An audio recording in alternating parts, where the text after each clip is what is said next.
Welcome back to Seek Before Sleep. Tonight, we're going back to a world before electricity, when darkness was not just the absence of light, but a real fear people had to survive every night. Imagine closing your eyes in a world where darkness was not a choice, but an absolute condition. Before the flick of a switch could banish shadows, before streetlights turned night into a softer version of day, how did ordinary people find rest when the sun disappeared and uncertainty settled over everything? For most of human history, night was not merely the absence of light. It was a threshold into vulnerability, a space where the familiar became strange and the body never fully surrendered to sleep. Imagine lying in darkness, so complete that your hand before your face dissolves into nothing, listening to sounds you cannot identify, feeling cold that no amount of covering quite defeats, waiting for a morning that might arrive in an hour or 5, with no way to know which. Now we're stepping into those long, uncertain nights, not as observers, but as participants in the quiet struggle that shape the sleeping hours of countless generations. Let us settle in together and drift back to a time when night pressed close, when sleep arrived in pieces, and when rest was something hoped for rather than guaranteed. The day begins to end long before darkness arrives. You have been watching the light for hours now, measuring it against the task still unfinished, calculating whether there is enough time to mend that torn sack, to carry water one more time, to check the animals once more before the world turns dim. The sun does not cooperate with your needs. It follows its own arc, indifferent to whether you have completed what must be done or merely what you could manage. By the time the horizon begins to soften, your body already carries the full weight of the day. Your shoulders ache from labor that never quite changes. Lifting, bending, carrying, pulling, movements repeated until they become a kind of rhythm your muscles know without thought. Your hands are raw in places, calloused in others, marked by splinters or small cuts that you stopped noticing hours ago.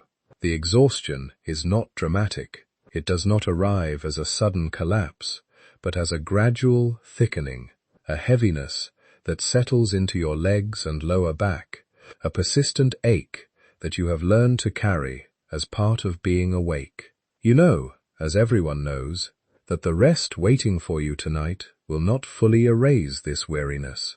Sleep does not restore you to newness the way it seems to in childhood memories already growing distant. Instead, it offers just enough recovery that you can begin again tomorrow, carrying forward a small deficit that accumulates over weeks and months and years. In summer, the day stretches so long that exhaustion becomes a kind of enemy. You must continue working because light remains, even as your body begins to demand stillness. In winter, the opposite problem arrives.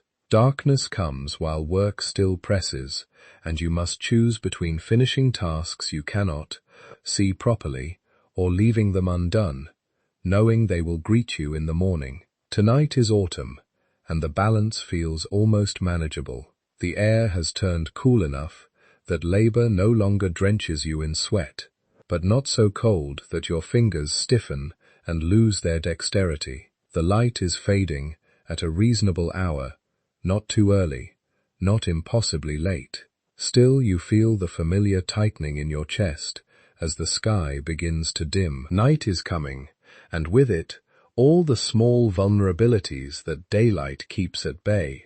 The dusk hour is strange. It is neither day nor night, but a threshold where both states exist uncomfortably together, where you can still see well enough to move, but not well enough to work with precision. Voices across the village or within your household become quieter, not because anyone decides to speak softly, but because something in the dimming light asks for it. Loud sounds feel wrong now, intrusive, as if they might draw attention from whatever stirs in the gathering dark. You move through the final tasks with a kind of efficient resignation. The chickens must be secured against foxes and other hunters that wait for carelessness. The door must be checked, its latch tested, any gaps noted. Tools that were left outside must be brought in, not because they will be stolen necessarily, but because morning dew will rust them, or because you might need them suddenly in the night, and will not be able to find them in darkness. There is one window in your dwelling, covered by a wooden shutter that swings inward on leather hinges. You close it now, pressing it firmly into place, feeling the draft disappear. The room immediately becomes smaller, more contained, safer perhaps, but also more confined. The fire in the hearth has been burning since morning, fed periodically throughout the day. Now you must decide how to manage it through the night. Letting it die completely means waking to cold and the labor of rekindling flame from flint and tinder, a process that can take many frustrating minutes when your hands are stiff and the materials damp. Keeping it alive means banking the embers carefully, covering them with ash to slow their consumption, positioning them so they might still hold a coal come morning. But fire is unpredictable. It might flare unexpectedly, or it might die despite your best efforts, leaving you to start again in the cold, pre-dawn darkness. You choose to bank it. You always choose to bank it. The fear of morning cold outweighs the small risk of night fire. Though you have heard stories of houses burning, of families waking to smoke and heat, and having only seconds to escape into the winter night, the room is darker now, lit only by the dim glows seeping through ash-covered embers. You have one candle, tallow, not beeswax, which means it smells of rendered fat and smokes as it burns, but you will not light it unless absolutely necessary. Candles are expensive. Darkness is free. Your eyes adjust slowly. The shapes in the room become suggestions rather than certainties. The table, the storage chest, the low bench, the raised sleeping platform built against the far wall. You think about washing. There is water in a bucket near the door, cold now, drawn from the well hours ago. In summer, you might rinse your face and hands, letting the coolness ease the day's grime. Tonight, the cold feels like too much effort. Instead, you run your hands through your hair, dislodging bits of straw and dust. You brush at your clothes, though this accomplishes little. The smell of work clings to everything. Smoke, animal, earth, sweat, a combination so familiar that you only notice it when it is absent. Your clothing is layered. An under tunic, an outer tunic, hose that tie at the waist, a belt, a head covering you have worn since morning. You remove the belt, loosening the pressure around your middle. The outer tunic stays on. The under tunic stays on. The hose stay on. The head covering stays on. In deepest winter, you will sleep fully dressed, adding layers rather than removing them. Tonight, autumn still holds some mercy, and you compromise. But removing everything feels both unnecessary and unwise.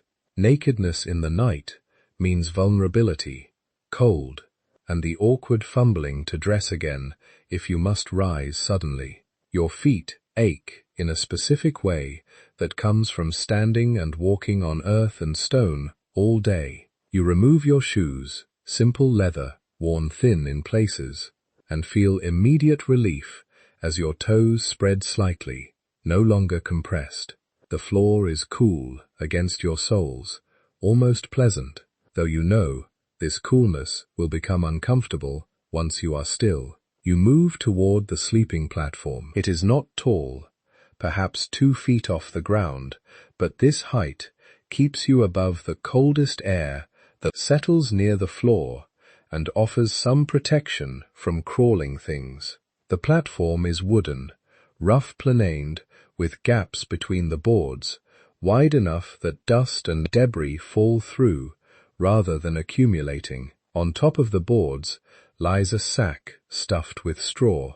This is your mattress. It is not soft in any meaningful sense, but it is softer than wood.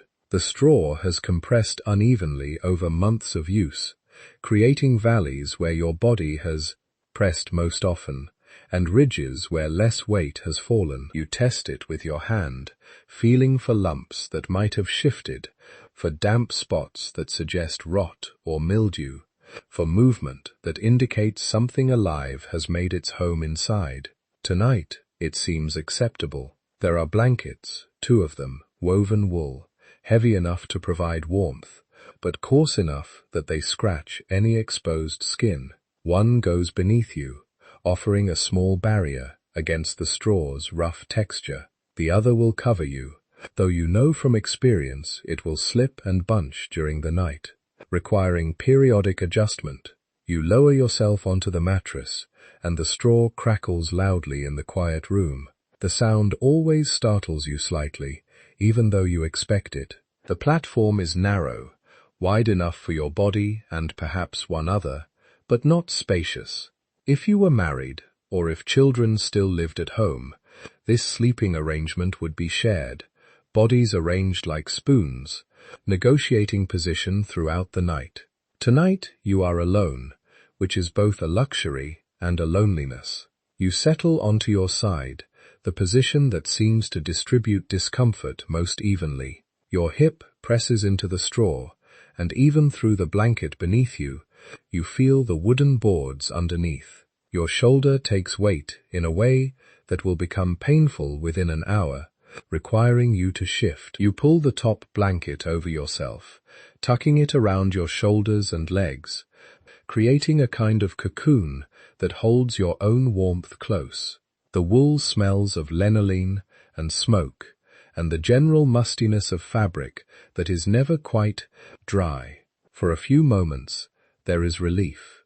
The relief of lying down after standing and moving all day. The relief of stillness. The relief of being inside, enclosed with the door secured and the shutter closed. But sleep does not come immediately.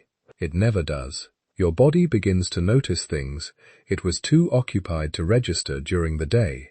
That pain in your lower back sharpens now that you are not moving through it. Your left knee throbs with a dull ache that might be old injury or might be the beginning of something that will worsen with age. Your jaw is tense. You have been clenching it without realizing, and now it protests. The darkness in the room is nearly complete. With the shutter closed and the embers banked, there is no light source strong enough to define shapes. You can see nothing, not even the suggestion of walls or ceiling. This kind of darkness is disorienting. You know where you are intellectually, but your eyes keep trying to find something to focus on, and when they fail, your mind begins to supply images that are not there. Shapes moving at the edge of vision, shadows within shadow. You close your eyes, but this changes nothing. The darkness behind your eyelids is identical to the darkness in the room. Sounds become everything. The embers in the hearth shift slightly, a tiny settling sound that makes your heart quicken before you recognize it. Outside, something moves. An animal, probably, though you cannot identify what kind. The sound is soft, a rustling, then silence. Wind presses against the walls of your dwelling, not strongly, but enough that you hear it. A low sighing that seems to carry intention. The shutter cracks once, twice, held in place by its latch, but protesting nonetheless. You listen for human sounds, voices, footsteps, anything that might indicate someone approaching, but hear nothing. This is both comforting and unsettling. Silence can mean safety, or it can mean something is being deliberately quiet. Your thoughts begin to circle, as they always do, in the space between lying down and actual sleep. You think about the tasks waiting tomorrow. You think about the conversation you had earlier in the day, wondering if you said something wrong, if you were understood correctly. You think about debts owed and debts owing, about the weather and what it might bring, about small worries that seem larger in darkness. You try to empty your mind, to let thoughts pass without holding them. But this is difficult. Your mind does not want to be empty. It wants to solve problems, to plan, to worry, to replay and revise and anticipate. Time becomes strange. You have no way to measure it. You might have been lying here for a few minutes or an hour. There is no way to know unless you rise and open the shutter to check the position of the moon. And doing so means admitting defeat, surrendering the warmth you have begun to accumulate beneath the blanket. Your hip begins to ache where it presses into the mattress. The pain is not sharp, but it is persistent, a pressure that increases gradually until it demands attention. You shift slightly, rolling forward onto your stomach, redistributing weight. This position is better for your hip, but worse for your neck, which must turn to one side or the other, creating a strain that will build over time. Your arms do not know where to go. Tucked under your body, they lose circulation. Stretched above your head, your shoulders protest. Laid flat at your sides, they feel awkward and exposed. You adjust again, turning onto your back this time. This is the least comfortable position for long periods because your lower back does not like the flatness, but it offers temporary relief from the hip and shoulder pressure. Lying on your back, staring up into darkness so complete that you cannot distinguish ceiling from void, you finally feel the first threads of sleep beginning to arrive. Your thoughts slow, your breathing deepens, your body begins to release its vigilance. You drift not into full sleep, but into something lighter, a state where you are no longer entirely conscious, but not yet unconscious. Time passes, unmeasured and unmeasurable. Then you wake. You are not sure why. There was no loud sound, no obvious disturbance, but something pulled you back from the edge of sleep.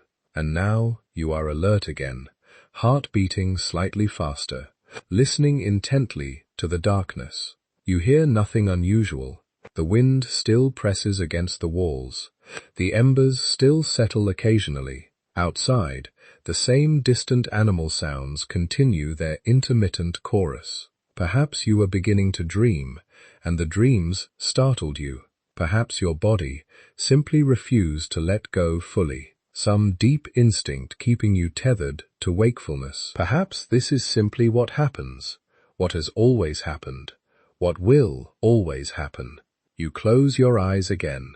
You focus on your breathing, trying to make it slow and regular, trying to trick your body into believing it is already asleep. This sometimes works, though not reliably. Your mind begins to wander again, but differently now, less focused, more associative. You think about childhood, about sleeping in a different place with different people. You think about stories you have heard, about creatures that walk at night, about spirits that visit the sleeping. You do not believe these stories exactly, but you do not entirely disbelieve them either. The line between belief and superstition is less clear in darkness. Time passes. You drift again deeper. This time sleep arrives in fragments, small pieces that connect and disconnect without clear boundaries. You are asleep, then you are awake, then you are asleep again, and the transitions between these states are blurred and uncertain. When you wake the second time, your body has shifted positions without your conscious direction. You are on your side again, facing the wall, the blanket tangled around your legs. One arm has gone numb from being pinned beneath you, and now it tingles painfully as circulation returns. You untangle the blanket, pulling it back over yourself. The room feels colder now. The embers have dimmed further, offering almost no warmth. Your breath is visible in the darkness. You cannot see it, but you can feel the slight condensation when you exhale close to your face. You wonder what time it is. This is perhaps the most persistent question of the night. How long until morning? Have you been sleeping for hours with dawn approaching? Or is it still early night with many more hours of darkness ahead? There is no way to know. The shutter is closed, and even if you opened it, clouds might obscure the moon and stars. Without celestial reference points, without any mechanical measurement, time is only a feeling, a guess that might be completely wrong. This uncertainty is exhausting in its own way. If you knew dawn was near, you could tolerate the discomfort knowing it would soon end. If you knew the night was still young, you could surrender to it, accepting that escape is distant. But not knowing means you exist in a perpetual state of wondering, hoping, calculating based on insufficient information. You try to sleep again. Your body is tired, deeply, persistently tired, but your mind resists. It wants to know what time it is. It wants to understand sounds that drift in from outside. It wants to solve problems that cannot be solved in darkness while lying on a straw mattress. The cold is becoming more noticeable. Your face is exposed to the air, and your nose has gone numb. You pull the blanket higher, covering everything except a small opening to breathe through. This helps, but it also makes you feel the more enclosed, more trapped. You drift again, and this time, sleep holds you longer. Minutes or hours pass. There is no way to measure. Your dreams, when they come, are mundane. Variations of daily work, familiar faces, ordinary conversations. Nothing dramatic, nothing frightening. Just the quiet repetition of waking life played out in slightly altered form. You wake again, and this time your body is stiff in a way that suggests significant time has passed. Your neck is sore, your back tight, your legs heavy. Moving requires conscious effort, a deliberate decision to shift position against the inertia that has settled into your limbs. The straw beneath you has compressed further, and now you feel the wooden boards more directly. Pressure points have formed on your hip, your shoulder, your ribs, places where bone presses too firmly against surfaces that do not yield. You adjust again, seeking comfort that does not exist, that has never existed, that might not exist anywhere in the world. Sleep on a straw mattress is always a negotiation between exhaustion and discomfort, a compromise where neither side fully wins. Outside, something changes. A sound that had been present stops, or a sound that had been absent begins. You cannot identify which. Your awareness sharpens immediately, listening intently for anything that might indicate danger. The wind has died down. This makes other sounds more distinct. Something dripping, probably water from the thatch roof. Something scraping, probably a branch against the exterior wall. Something distant and unidentifiable, probably nothing at all. You listen until your attention falters, until the sounds blur together into a kind of white noise that your mind stops interpreting. Gradually, you release your vigilance again, letting your body soften back into the mattress. Sleep comes and goes in waves, now unreliable and fragmented. You are never fully asleep and never fully awake, existing instead in a liminal state where consciousness ebbs and flows like tide, advancing and retreating without clear rhythm. Time continues its unmeasured passage. Your body cycles through positions, seeking relief from pressure points that shift but never disappear. The blanket tangles, is adjusted, tangles again. The cold deepens as the night progresses toward its coldest hour, which you know from experience arrives just before dawn. You wonder, not for the first time, if other people sleep better than you do, if there are households where rest comes easily and lasts through the night unbroken. If your experience of fragmented, uncomfortable sleep is universal or particular to your own body, your own dwelling, your own anxious mind, You suspect everyone struggles like this, but there is no way to know for certain. People do not speak about their nights in detail. They rise in the morning and begin work again, and whether they slept well or poorly remains private, unshared. Your thoughts begin to dissolve, losing coherence as sleep approaches again. You are aware of being cold, of being uncomfortable, of wanting morning to arrive. But these awarenesses feel distant, as if they belong to someone else. You drift into deeper sleep this time, the deepest of the night. Your breathing slows, your muscles release their tension, your mind finally surrenders its vigilance. This is the sleep your body has been craving, the restoration it has been seeking. But even this sleep is not complete. Some part of you remains alert, monitoring the darkness for threats. If a sound became too loud, too close, too human, you would wake instantly. If the cold became dangerous, rather than merely uncomfortable, you would wake. If smoke began to fill the room from an ember that found unexpected fuel, you would wake. You are never fully unguarded. The night does not allow it. Time passes in this deeper sleep. Minutes or hours, impossible to distinguish. Your dreams become more vivid now, more narrative, though they still carry the mundane quality of your waking life. You dream of work, of familiar places, of conversations that feel important in the moment but dissolve upon waking.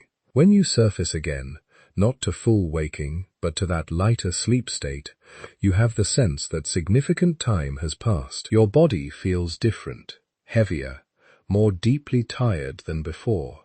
The cold has penetrated more completely, and now you are shivering slightly beneath the blanket. You pull your knees toward your chest, curling into a tighter position, trying to conserve warmth. This helps, but it also makes your hip ache more intensely where it presses into the mattress. You become aware of your bladder, a pressure that has been building slowly throughout the night. This is always a problem.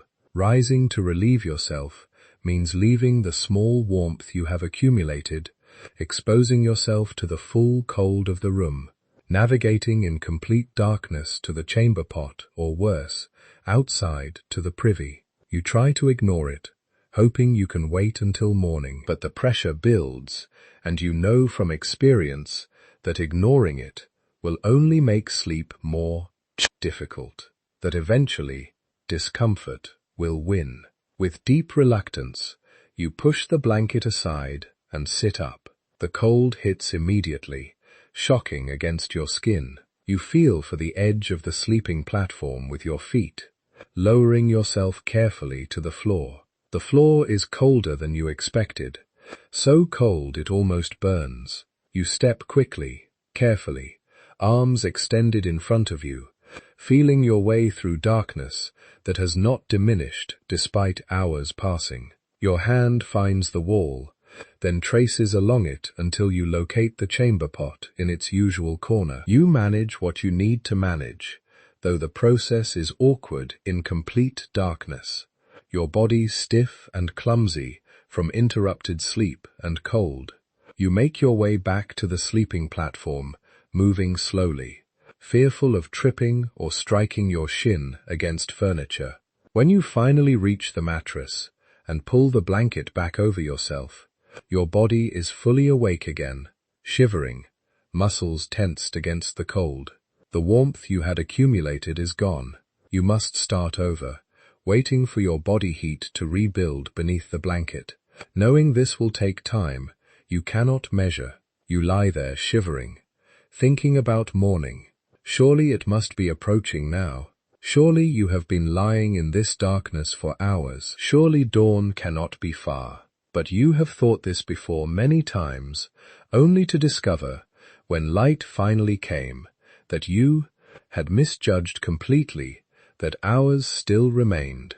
The night stretches longer than seems possible. It plays tricks with time, making minutes feel like hours, making hours feel endless. You close your eyes again, though they have been closed for most of the night already. You try to recapture sleep, to sink back into that deeper state you had briefly achieved, but your body resists, made alert by cold and movement. You think about the day ahead, the same tasks waiting, the same movements repeated, your body already tired before the day begins, carrying forward the deficit from incomplete rest. This is simply how it is, how it has always been, how it will always be. The night does not offer restoration, only a temporary suspension of labor. Sleep does not arrive as a gift, but as a struggle, something you must negotiate with discomfort and uncertainty, and cold. You drift again, finally, as much from exhaustion as from any genuine sleepiness. Your thoughts become fragmented, nonsensical, blending memory and imagination, and present sensation into something that is not quite dream and not quite waking thought. Time passes, the night continues, somewhere too distant to perceive. Dawn begins its slow approach, but you cannot know this yet. You can only wait, suspended in darkness, hoping that the night will eventually end, that morning will come, that light will return, and bring with it the familiar hardship of another day. The rhythm of your nights, repeated endlessly, season after season, year after year. This quiet struggle of the dark hours, the body seeking rest it cannot fully find, the mind counting hours it cannot measure, the hope for dawn, balanced against the certainty that another night will follow. Imagine yourself there, in that darkness. Imagine the cold, the discomfort, the fragmented sleep, the uncertainty about time. Imagine living your entire life with nights like this, not occasionally, but every single night, with no alternative, no escape, no switch to flip that might bring comfort and certainty. This was simply what it meant to be human for most of human history. This was the ordinary experience of night, not peaceful, not restorative, but endured. Let us now turn our attention to one particular life, lived in the ordinary way, marked not by great events, but by the accumulated weight of countless nights like the one we have just experienced. Her name was Margaret, though in the records that briefly mention her, she appears only as Widow Finch, identified by loss and relation rather than her own given name. She was born in 1653 in a village in Somerset, England, the fourth daughter of a family that worked land they did not own. Her childhood nights were crowded, shared sleeping platforms, bodies pressed close, the warmth of siblings offsetting the cold, but also meaning constant disturbance. Someone always shifting, coughing, murmuring in restless sleep. In those early years, exhaustion was simple, and sleep came more easily. Children's bodies demanded rest, with an authority that overrode discomfort. Margaret would work through the day, watching younger siblings, helping with endless household tasks, learning skills her mother insisted she would need. And when night came, she would fall into sleep almost immediately, despite the straw, the cold, the bodies surrounding her. But even then, nights were broken. Babies woke and cried. 6 siblings needed tending. Her father would rise suddenly, startled by some sound outside that probably meant nothing. Her mother barely seemed to sleep at all, always half awake, always listening, always ready to respond to whatever the darkness might bring. Margaret learned from watching her mother that rest was not something women could fully claim. It was something they borrowed in fragments, always prepared to return it at a moment's notice. When she was 17, Margaret married, not for love, though she did not dislike the man, a carpenter named Thomas Finch, 10 years older, steady in his work, acceptable to her family. The marriage meant leaving her crowded childhood home for a slightly less crowded dwelling, one room shared with only one other person. The first months of marriage brought different sleep. Thomas snored, a deep rattling sound that would wake her multiple times each night. He moved constantly, large-limbed and restless, pulling the blanket toward himself without awareness, leaving her exposed to cold. He wanted intimacy at night, after dark, and she learned to be available, even when exhaustion made her want only stillness. But there was also warmth. His body generated heat like a small furnace and pressed against his back. She would sometimes achieve sleep deeper than she had known in her childhood bed. His presence also meant safety, or the feeling of safety, which might not be the same thing, but mattered nonetheless. She was pregnant within 4 months. This changed everything about her nights. The child grew inside her, and as it grew, it pressed against organs and bones in ways that made comfortable positions impossible to find. She could not lie on her stomach. Lying on her back made breathing difficult. Lying on her side meant the child's weight pulled strangely, creating aches in places she had no names for. She needed to urinate constantly. Multiple times each night she would rise, make her way through the darkness to the chamber pot, return to bed, settle back into position, begin to drift toward sleep, then need to rise again. The cycle repeated endlessly, night after night, as the child grew heavier and her bladder found less room. Thomas tried to be understanding, but his own sleep was disrupted by her constant rising. He began to mutter complaints half asleep about the noise, the movement, the cold air that entered their bed each time she pushed the blanket aside. She tried to be quieter, more careful, but there was no way to rise from a straw mattress without sound, no way to move through a small dwelling without disturbing someone else. The birth came in winter, at night, as births often seem to. The midwife arrived after hours of labor that began at dusk. Margaret remembered very little of that night clearly. Pain, exhaustion, fear. The midwife's calm voice giving instructions. Thomas banished to a neighbor's house because men did not belong at births. The child was a daughter. She lived 4 days. Margaret never learned what caused the death. The baby simply stopped breathing one night, lying between Margaret and Thomas, a small, warm presence that suddenly became cool and still. They buried her in the churchyard, in a grave too small to bear measuring. The nights after that loss were the worst Margaret had known. She would wake, reaching for the child that was no longer there. She would listen for crying that never came.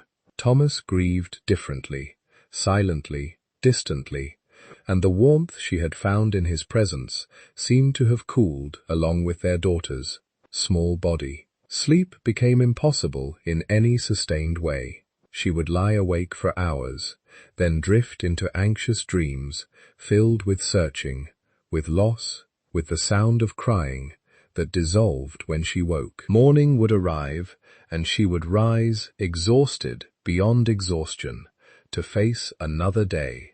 This period lasted months gradually, very gradually.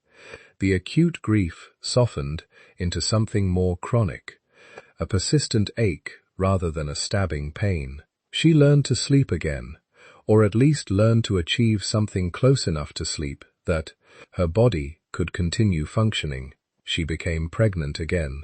Another daughter, and this one lived, a squalling, hungry child who demanded attention at all hours. Margaret's nights now structured themselves entirely around the baby's needs. The child woke every few hours to nurse.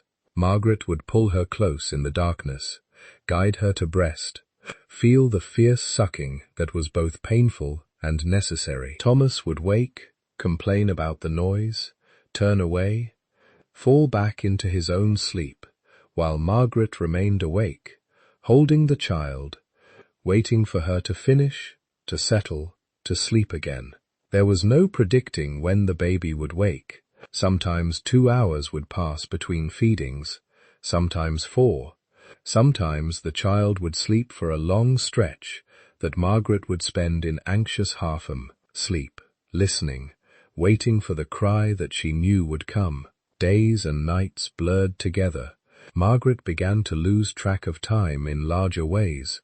What day it was, how long since the baby's birth, whether she had eaten recently or hours ago. She existed in a perpetual state of fragmented awareness, never fully asleep, never fully awake. A second child followed, then a third. The sleeping platform grew more crowded.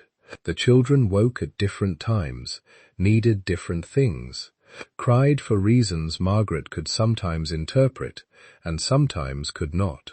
She developed the ability to sleep, while still partially aware, to respond to a child's needs without fully waking. Thomas complained less over time, but he also helped less. He would turn away from the disturbances, burrow into sleep with determined focus, leaving Margaret to manage the night work alone. She did not resent this exactly, or perhaps she did, but there was no point in dwelling on it.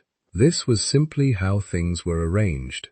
The years accumulated, the children grew older, their night needs diminishing. Margaret was 35 when her youngest finally slept through most nights without waking.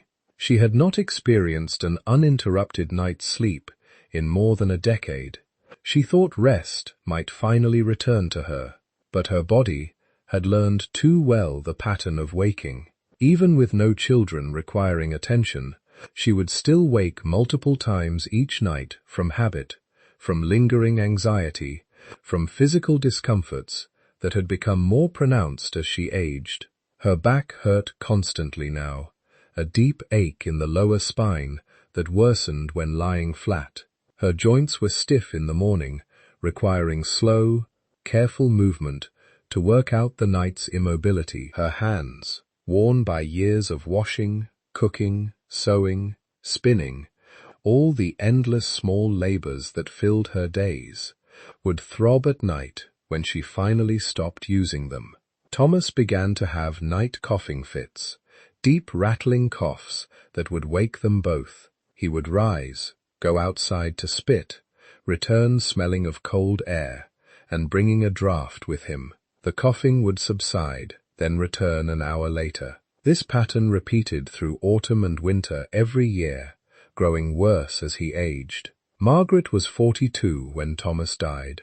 The cough had worsened into something else, a fever, a weakness in his lungs, fluid that made breathing difficult. He died at night, of course, as so many seem to. She was lying beside him, listening to his labored breathing, and at some point, the breathing simply stopped.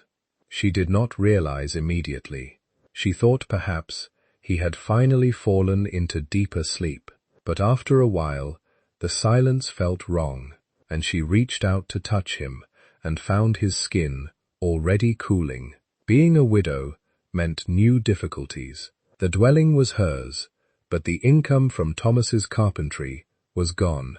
Her children helped, but they had their own households, their own struggles.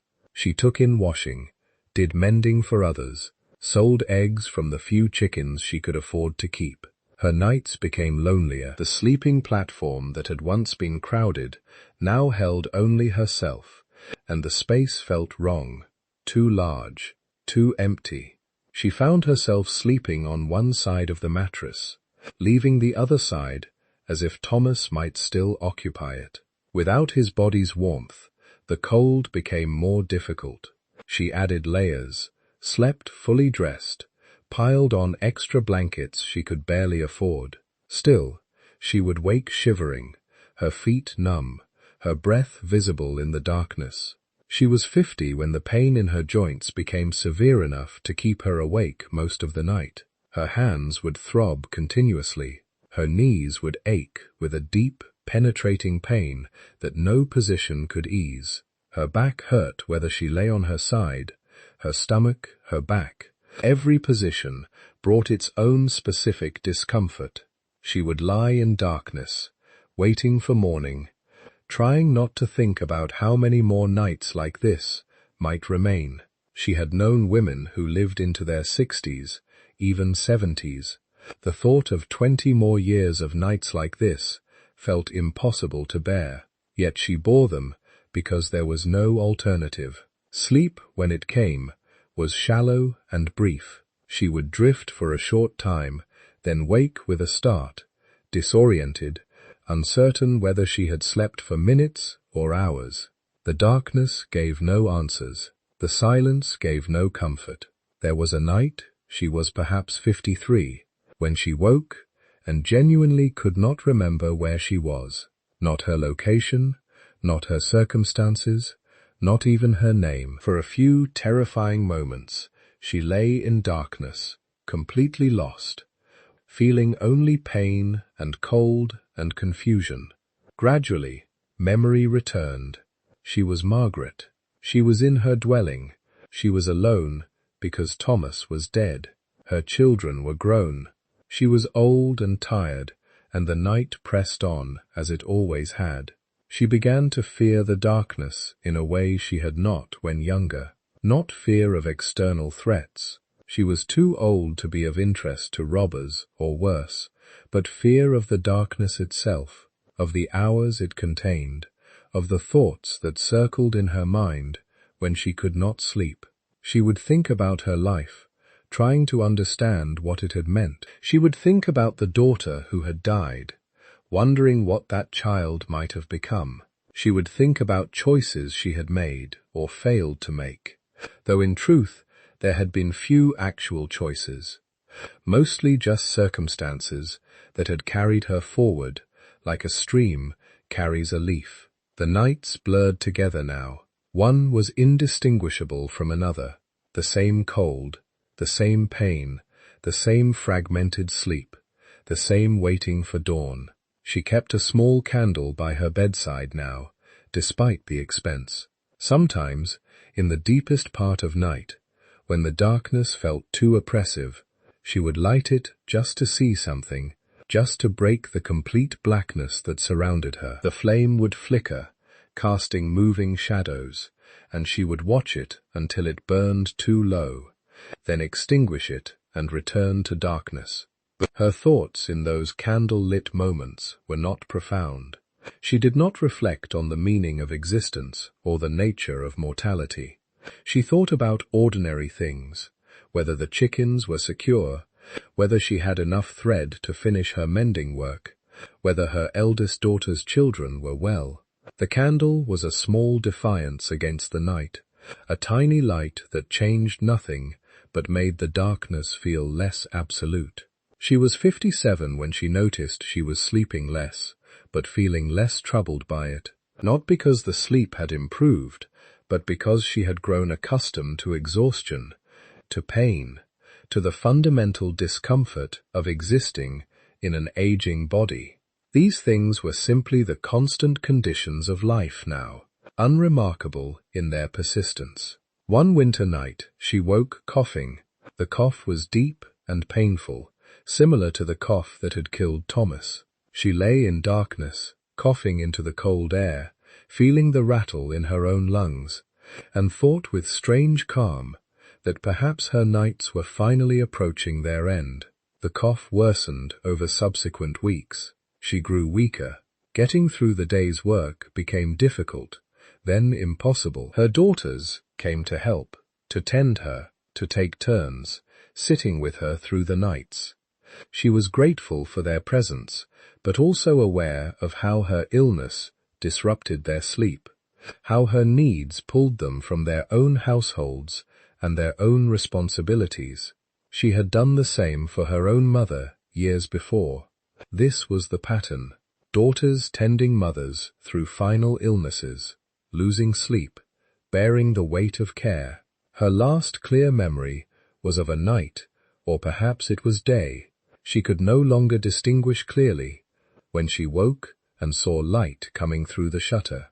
Real light, not the grey dimness of pre-dawn, but actual sunlight, golden and warm-looking. She thought about rising, going to the shutter, opening it to let that warmth in, but her body would not cooperate.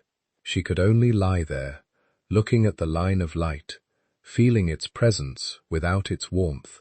She died 3 days later in the afternoon, which was unusual. Most deaths came at night. Perhaps her timing was a small rebellion, a final choice in a life that had offered few.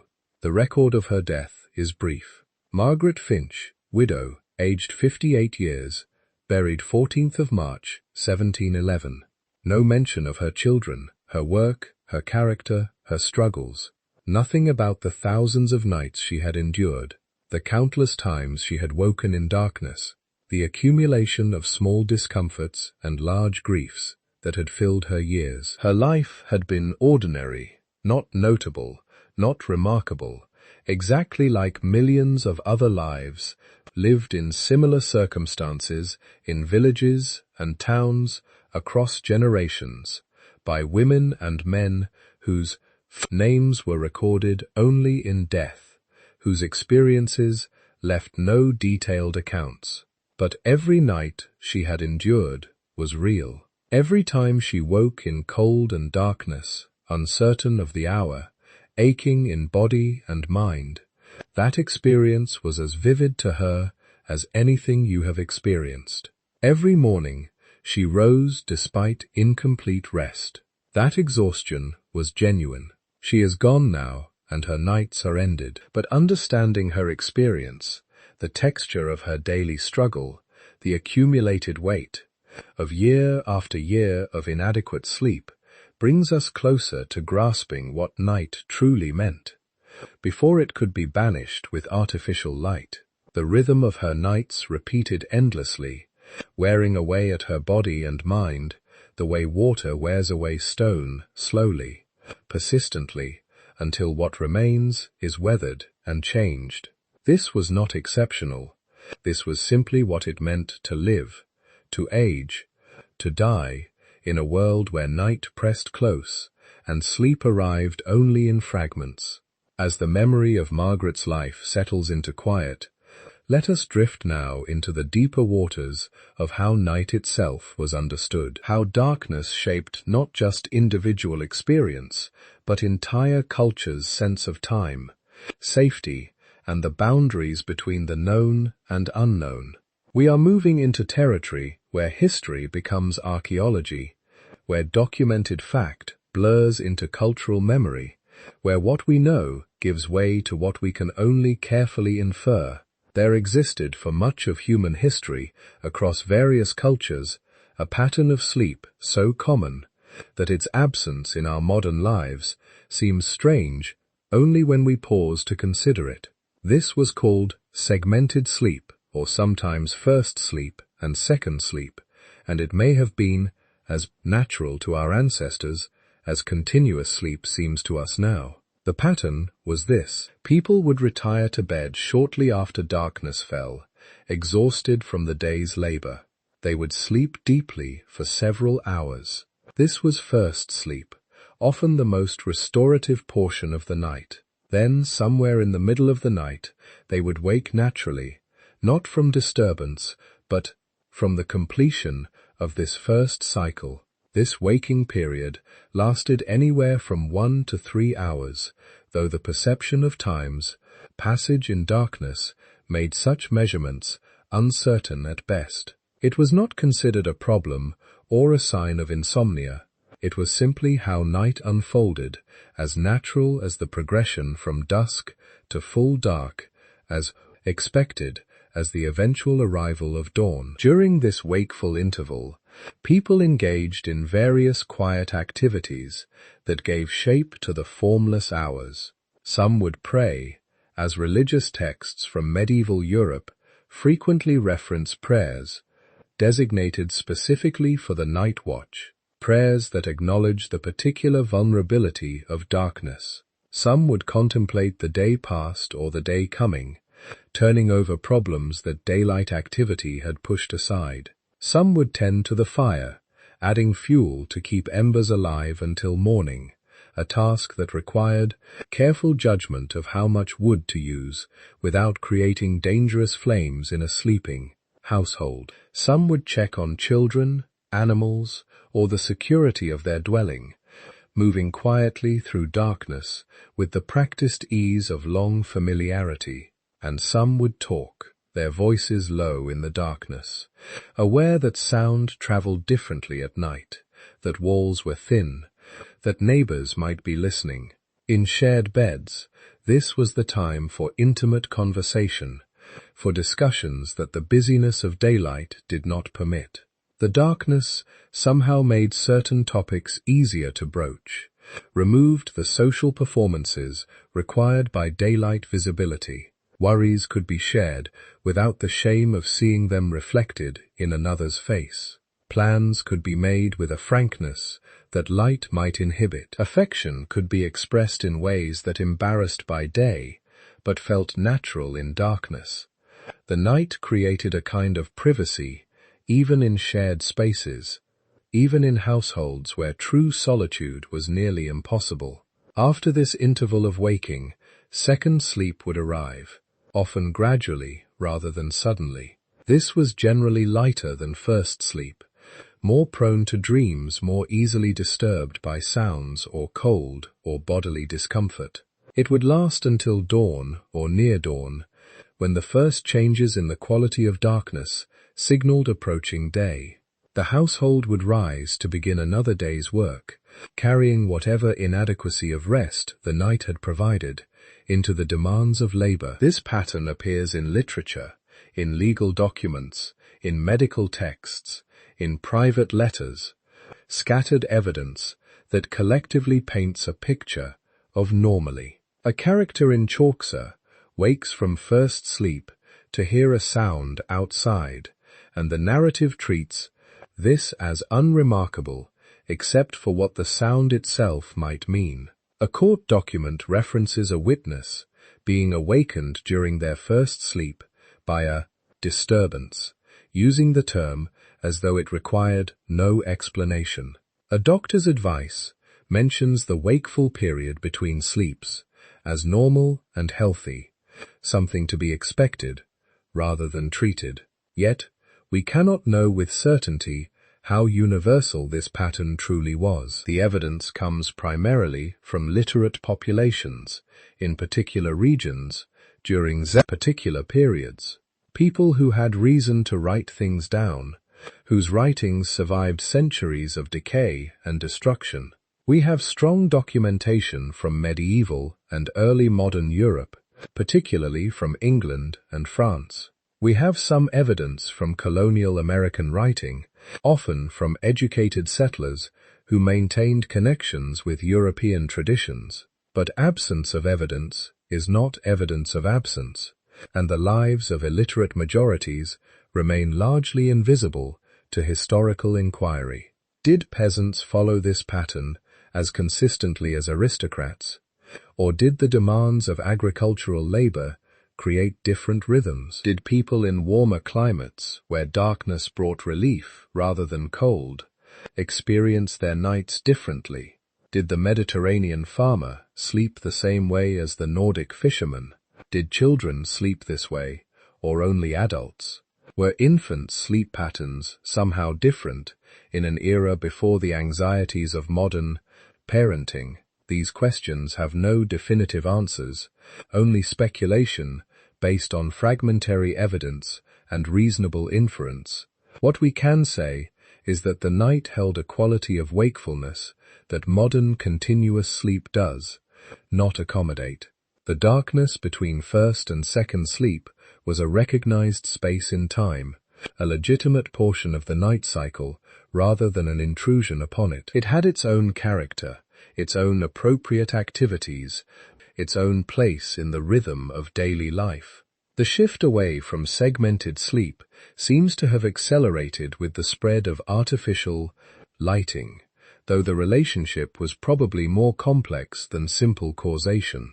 As candles became cheaper through improved production methods, as oil lamps improved in design and efficiency, as gas lighting and then electric lighting transformed night into an extended day, the cultural acceptance of nighttime waking diminished.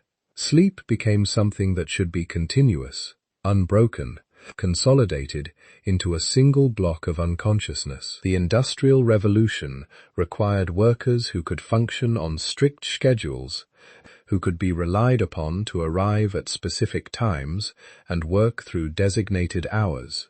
People who woke in the middle of the night began to view this as a problem rather than a natural occurrence. Insomnia became a medical concern, something to be diagnosed and treated rather than accepted as part of the night's rhythm. The pharmaceutical industry developed products to ensure uninterrupted sleep, marketing them to a public increasingly convinced that waking at night indicated some failure of body or mind. What had once been normal became pathological, transformed by changes in technology and economy into something requiring correction.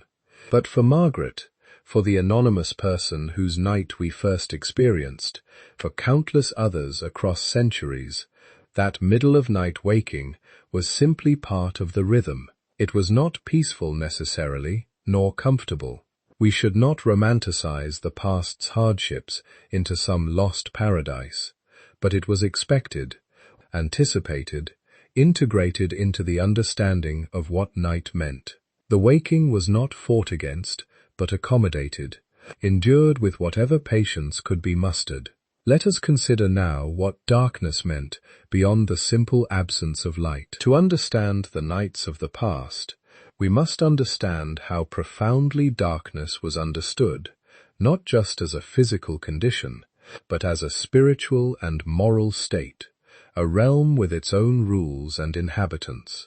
Night was the time when boundaries weakened, when the membrane separating different orders of reality grew thin and permeable. The distinction between the living world and other realms became less certain, less absolute than the clarity of daylight maintained. Whatever you believed existed beyond ordinary perception, spirits, demons, fairies, the dead, night was when such entities could move more freely.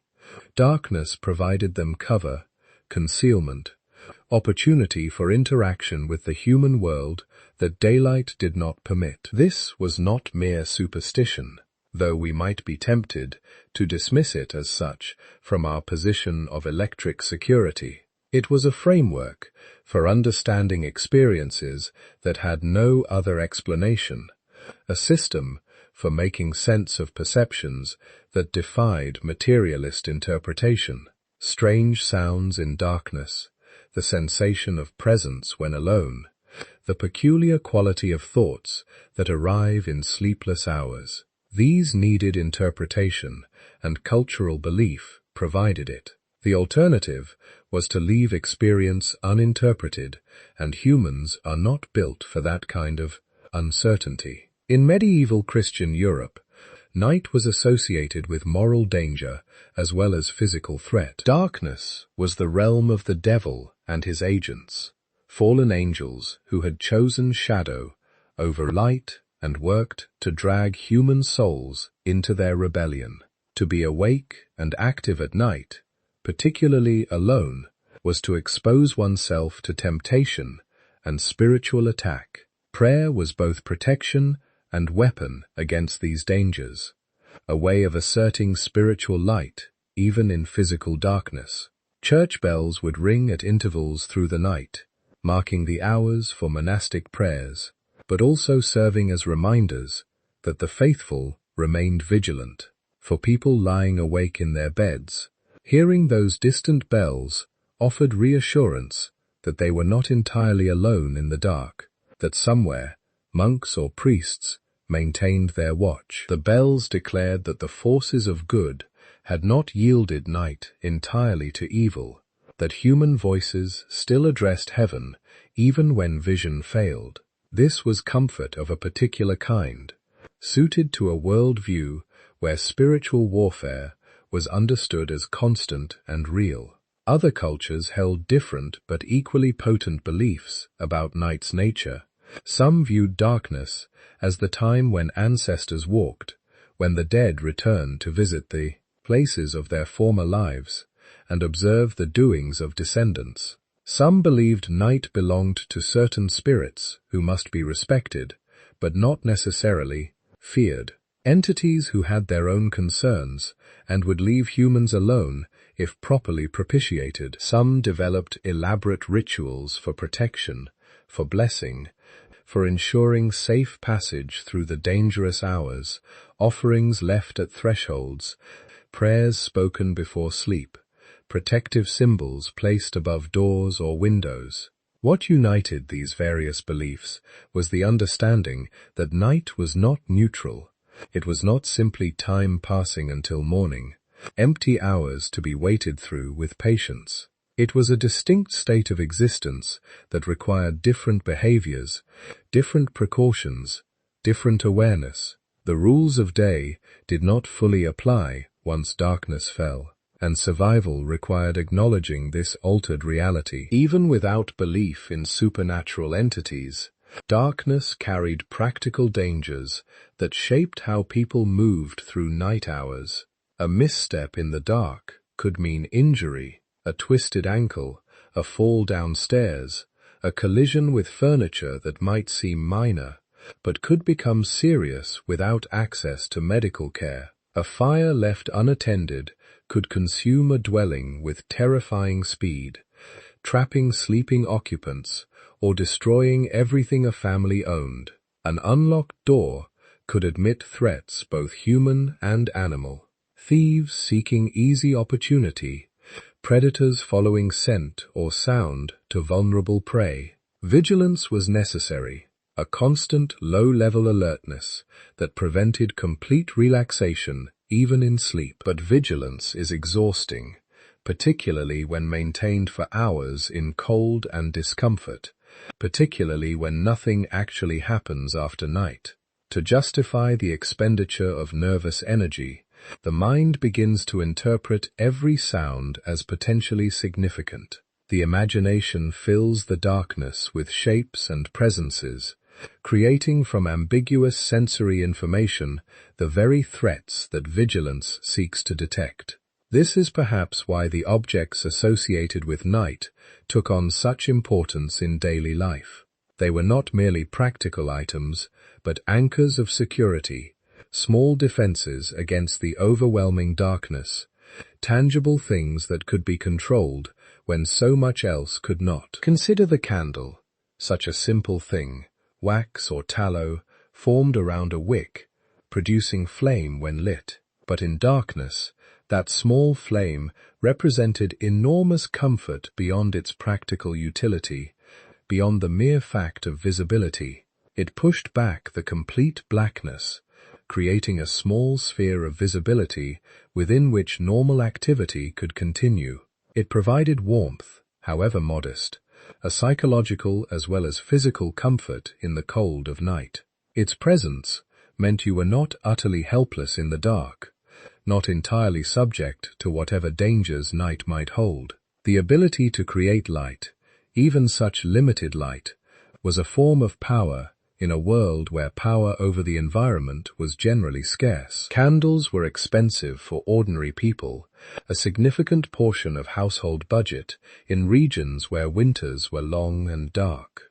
Tallow candles made from animal fat were cheaper than beeswax, but still represented a significant expense that required careful planning and allocation. They burned quickly. A single candle might last only a few hours, perhaps 3 or 4 if carefully managed. They smoked, creating haze and odor that filled small rooms and left deposits on walls and ceilings. They required constant attention, as the flame could gutter out in drafts or grow too large and consume wax wastefully. The wick needed occasional trimming to prevent excessive smoking or uneven burning, yet people would carefully measure out their use of candles, rationing light through the pails when darkness lasted longest and work still needed doing. A candle lit for evening work, mending, preparing food, tending to necessary tasks that daylight hours had not accommodated, then extinguished carefully to preserve the remaining length for future need.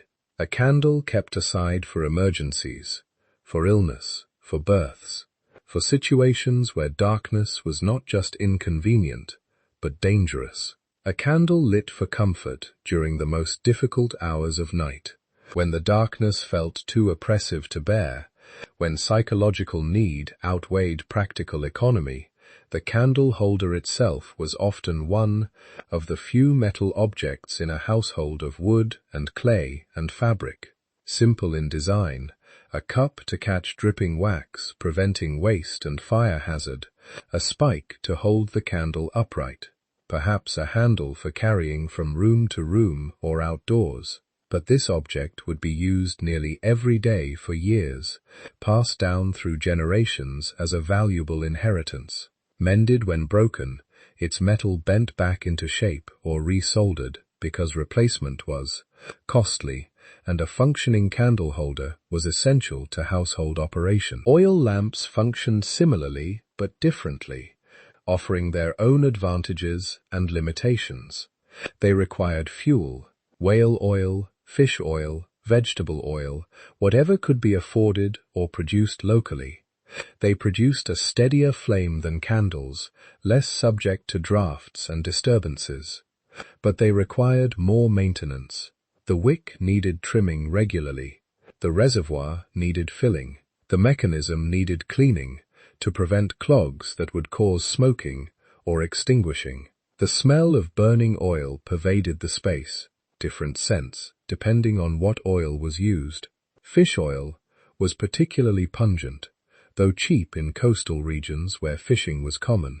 Whale oil burned cleaner, but was more expensive, a luxury for most households. Vegetable oils worked, but often burned less efficiently, requiring larger wicks and producing less light per measure of fuel.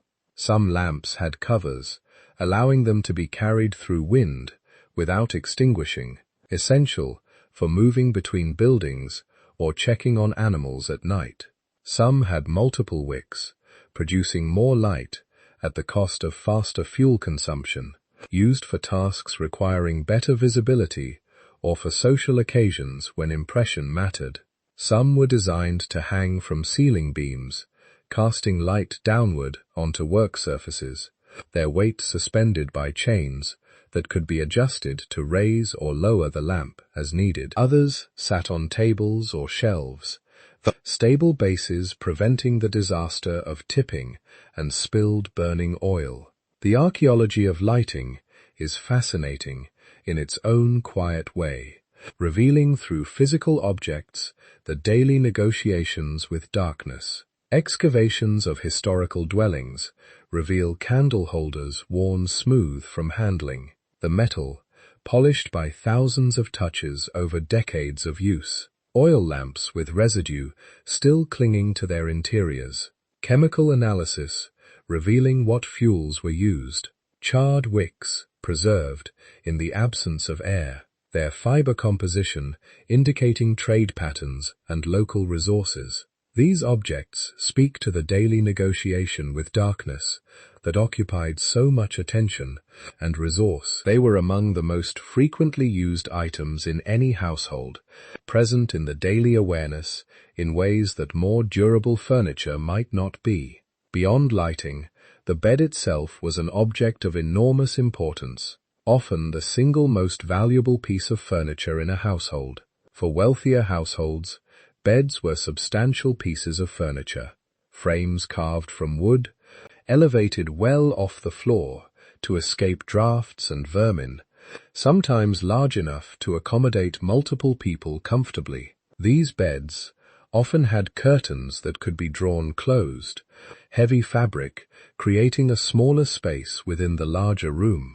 This served multiple purposes, retaining warmth in the confined space, providing acoustic dampening that offered some privacy in crowded households, creating psychological security by enclosing sleepers in a defined, controllable space. But for most people, sleeping arrangements were far simpler and less comfortable. The straw mattress we have already encountered, its contents needing regular replacement as they compressed and decayed. Platforms built against walls raised just enough to escape the worst of floor drafts. In the poorest households, simply straw or rushes laid on the floor, replaced periodically when they became too compressed or vermin-infested, when the smell became unbearable or the insects too numerous. Blankets were valuable items, often specifically listed in wills and inventories alongside other precious possessions. Wool was the primary material. Sheep were common enough in many regions that wool cloth, while not cheap, was accessible to most households. The weight of wool, its ability to retain warmth even when damp, made it essential for surviving cold nights. A family might own several blankets of varying quality, newer ones for the adults who did the labor, older worn ones for children, the most threadbare reserved for servants, or used as additional layers in the coldest months.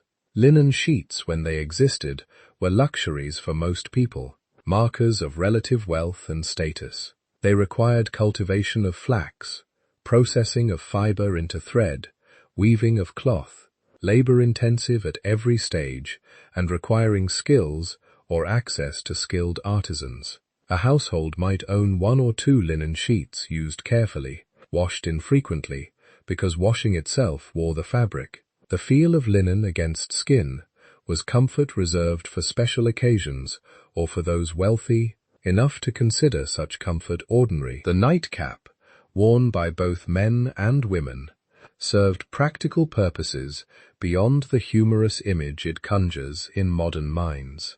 It retained heat that would otherwise escape from the head, significant in cold rooms where breath condensed in visible clouds. It absorbed oil and sweat, protecting bedding from accumulating soil that would be difficult and laborious to wash out. It signaled the transition to sleep state, a psychological marker that the day had ended, and rest, however imperfect, was now the goal. Some people wore nightshirts or nightgowns, loose garments designated specifically for sleep, allowing freedom of movement that day clothes might not permit. But many, as we have seen, simply slept in their day clothes or in undergarments that also served as day wear beneath outer layers. The distinction between clothing for different activities was less rigid than it would later become. The concept of having specialized garments for various activities required wealth that most people did not possess. Better to wear the same clothes continuously than to own multiple sets requiring storage and cool maintenance. Religious objects played their role in nighttime rituals, providing psychological comfort and connection to frameworks of meaning. Prayer books, rosaries, small icons or crosses.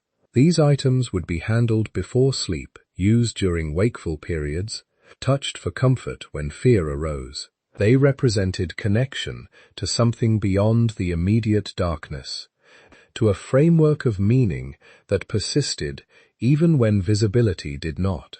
For believers, these objects were conduits of divine protection, ways of inviting sacred presence into the vulnerable hours of night. The sounds of night were their own form of knowledge, information that required learning to interpret. People learned to identify what made which sounds, to distinguish between normal nocturnal noises and those that warranted concern or action.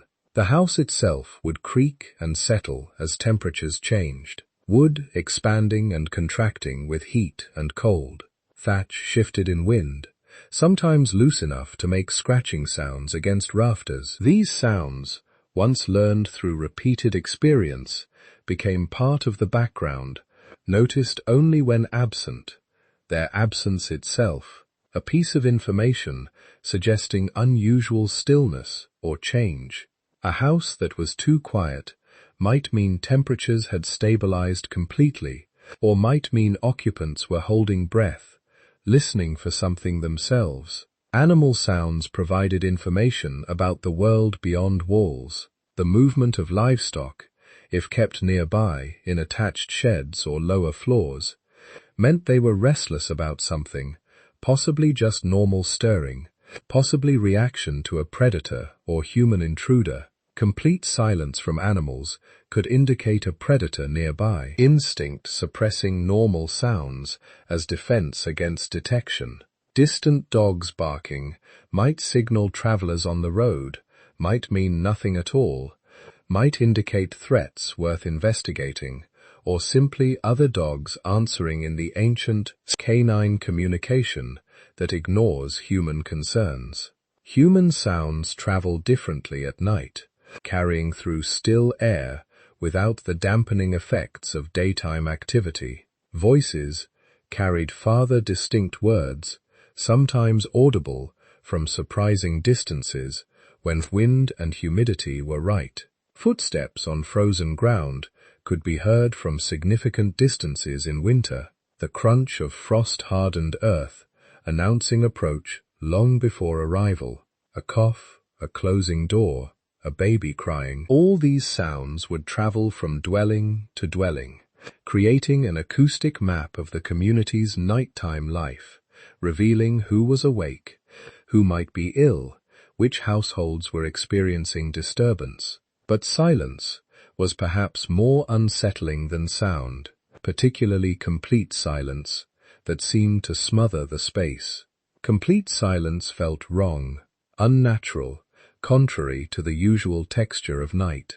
It suggested that something had disturbed the normal pattern of night noises, that predators or threats had imposed quiet through their presence.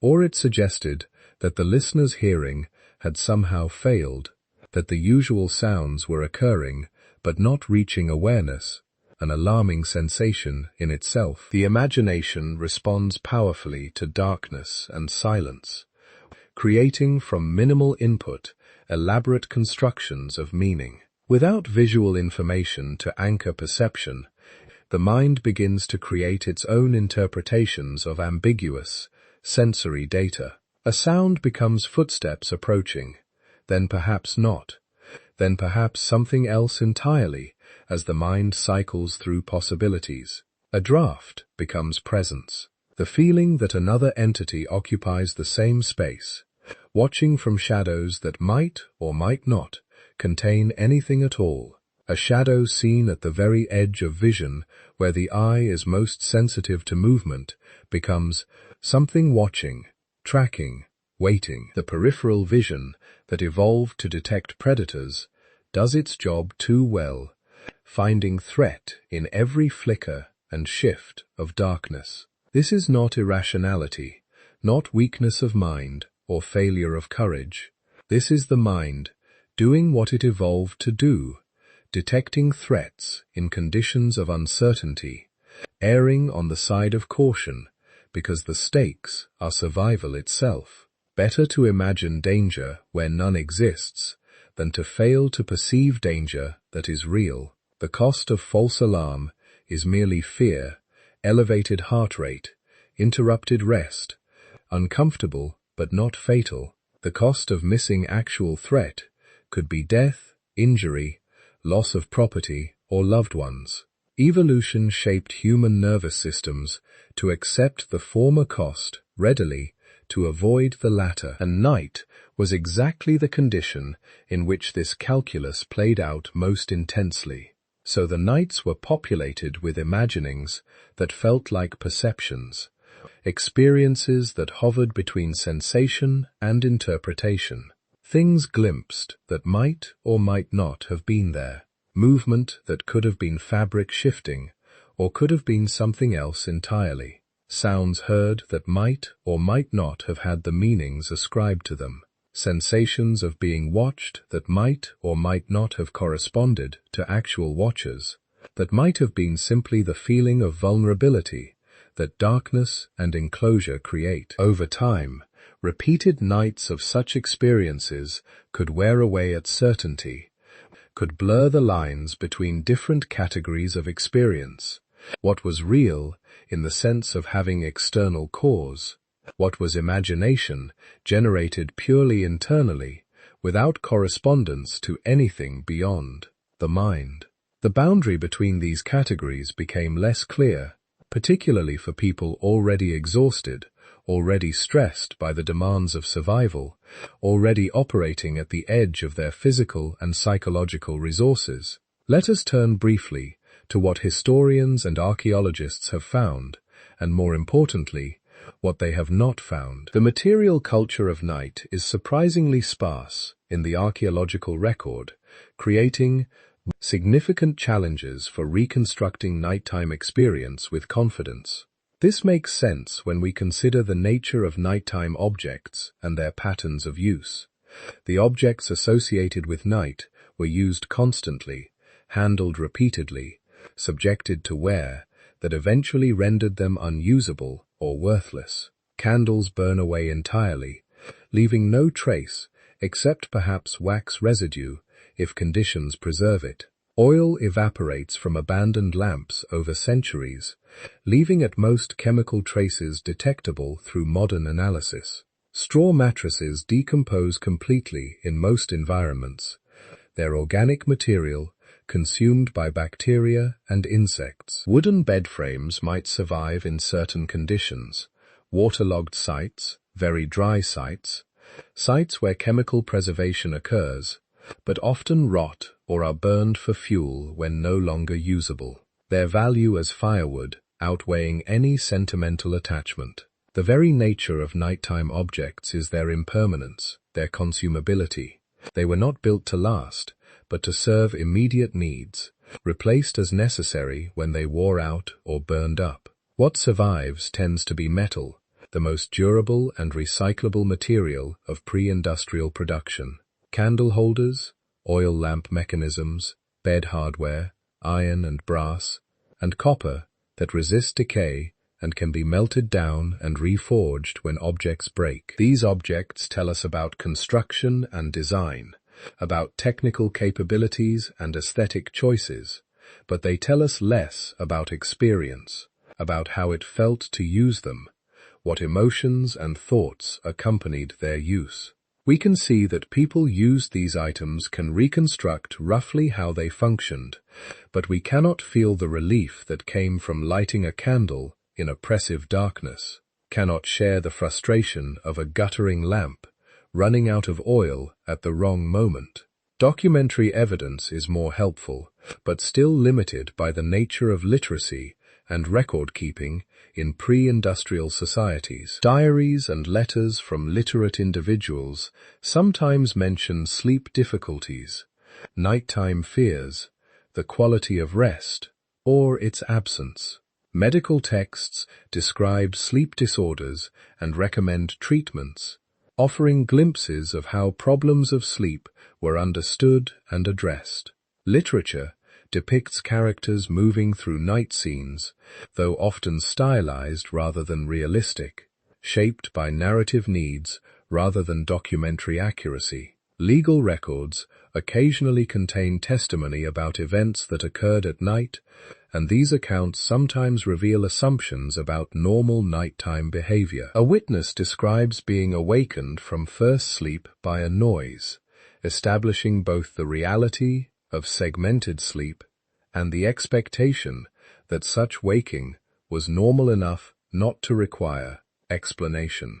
A defendant claims to have been asleep at home during certain hours, using sleep as alibi in ways that suggest common understanding of typical sleep patterns. A victim reports hearing sounds that frightened them in darkness. The testimony, revealing both the acoustic reality of night and the emotional reality of nighttime fear. But the vast majority of people left no written record, their lives and experiences disappearing without trace. Their nights are lost to us, except through inference, except through the careful extrapolation from material evidence, and the few documented cases that might or might not represent broader patterns.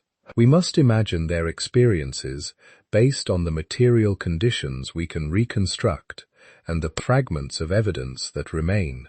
This is history at its most speculative, most dependent on educated guessing, informed by everything we know about human nature and physical reality. One particularly intriguing aspect of pre-industrial night is the complete absence of precise timekeeping in most households. We have already touched on this, but it deserves deeper consideration because temporal uncertainty shaped experience so profoundly. Without clocks, without any mechanical means of measuring hours, how did people understand time during the long dark? How did they know what portion of night they occupied? How much darkness remained to be endured? They relied on estimation, on learned intuition, on markers that were imprecise but functional for most purposes. The depth of darkness might indicate early night versus late night.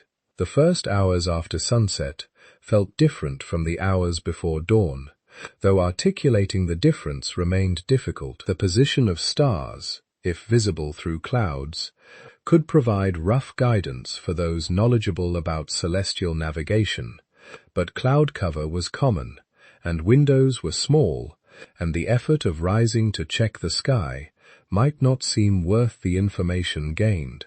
The behavior of animals offered natural indicators, roosters crowing before dawn, though not at precisely consistent times, cattle stirring as feeding time approached, though again their internal clocks were imprecise, but mostly people simply did not know what time it was with any specificity. They existed in a state of temporal uncertainty that modern life has rendered almost unimaginable. So accustomed have we become to constant awareness of exact time. When you wake in darkness, you might have slept for 1 hour or 6. There is no way to know without rising, going outside, checking the sky, and even then, clouds or fog might obscure any celestial reference points that would answer the question. This uncertainty shaped experience profoundly in ways both practical and psychological. Anxiety about oversleeping could keep people in a state of semi-alertness, never fully appreciated, because some part of consciousness remained watchful for signs of approaching dawn. Fear that the night was still young could make sleeplessness feel unbearable, the hours stretching impossibly ahead. If you wake after what feels like long sleep, but darkness shows no signs of lightening, do you have 1 more hour to wait, or 5? Yet people adapted, as humans do, learned to function with this uncertainty, to accept it as simply the condition of nighttime existence. Morning would come eventually, always had through all of history, and the waiting, uncomfortable though it was, had a natural end. They learned to read subtle signs, the quality of silence, the feeling of the air, something ineffable that came from experience rather than instruction. Ask someone how they knew dawn approached, and they might not be able to articulate it, but they knew nonetheless, felt it in ways that bypassed conscious reasoning. The question of how widespread segmented sleep truly was, how universal the patterns we have described, remains open to scholarly debate. Historians continue to examine evidence, argue over interpretation, reach different conclusions based on the same fragmentary sources. Some argue that first sleep and second sleep were nearly universal in pre-industrial societies across cultures and climates. Others suggest this pattern was more common in certain regions where winter nights were very long, certain classes who had leisure for reflection on their sleep patterns, certain periods when documentation happens to survive better. The truth likely lies somewhere between these positions, as truth usually does when evidence is incomplete. Human sleep is flexible, shaped by cultural expectation and environmental conditions as much as by biology. In very cold climates, staying in bed through long winter nights might have encouraged segmented patterns. Better to wake naturally and adjust position or bedding than to sleep so deeply that cold penetrated to the point of danger. In warmer regions, with shorter nights, continuous sleep might have been more common. the environmental pressure towards segmented patterns, reduced or absent. What we can say with certainty is that night was fundamentally different than it is now, different in ways that go beyond mere technical capability. Darkness was not optional, not controllable, something to be avoided or conquered at will through switches and electricity. It was an absolute condition that had to be endured, negotiated with, survived. Every evening brought its arrival with complete reliability, and every evening required the same preparations, the same acceptance of reduced capability and increased vulnerability. The psychological weight of this cannot be overstated, cannot be fully appreciated by those who have never experienced true darkness as unavoidable reality. For modern humans, night is largely theoretical, an aesthetic choice, rather than an imposed condition. We can create daylight conditions at any hour through artificial lighting, illuminating rooms to brightness that exceeds full daylight. We can know precisely what time it is at any moment, can set alarms to wake us at exact times, can plan activities with precision that would have seemed miraculous to pre-industrial people. We can distract ourselves with entertainment, communication, endless stimulation that prevents the kind of sustained darkness and silence that characterize nights of the past. We need never be alone with our thoughts in darkness, unless we deliberately seek that experience. For people living before these technologies, night was inescapable in the most literal sense. Every single day ended in darkness that could not be banished, only slightly ameliorated through expensive use of limited resources. Every single night brought cold, discomfort, uncertainty, and the slow passage of hours that could not be measured or hurried.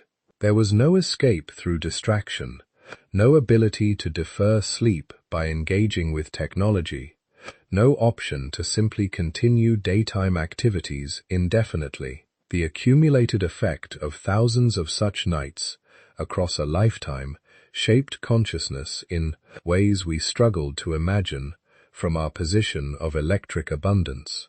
Sleep was never taken for granted because it was never reliable, never delivered the complete rest that modern sleep science suggests humans require. Rest was never complete because the conditions for complete rest did not exist. Cold, disturbed sleep, discomfort prevented deep relaxation, noise and fear and physical pain all intruded on what should have been restorative darkness.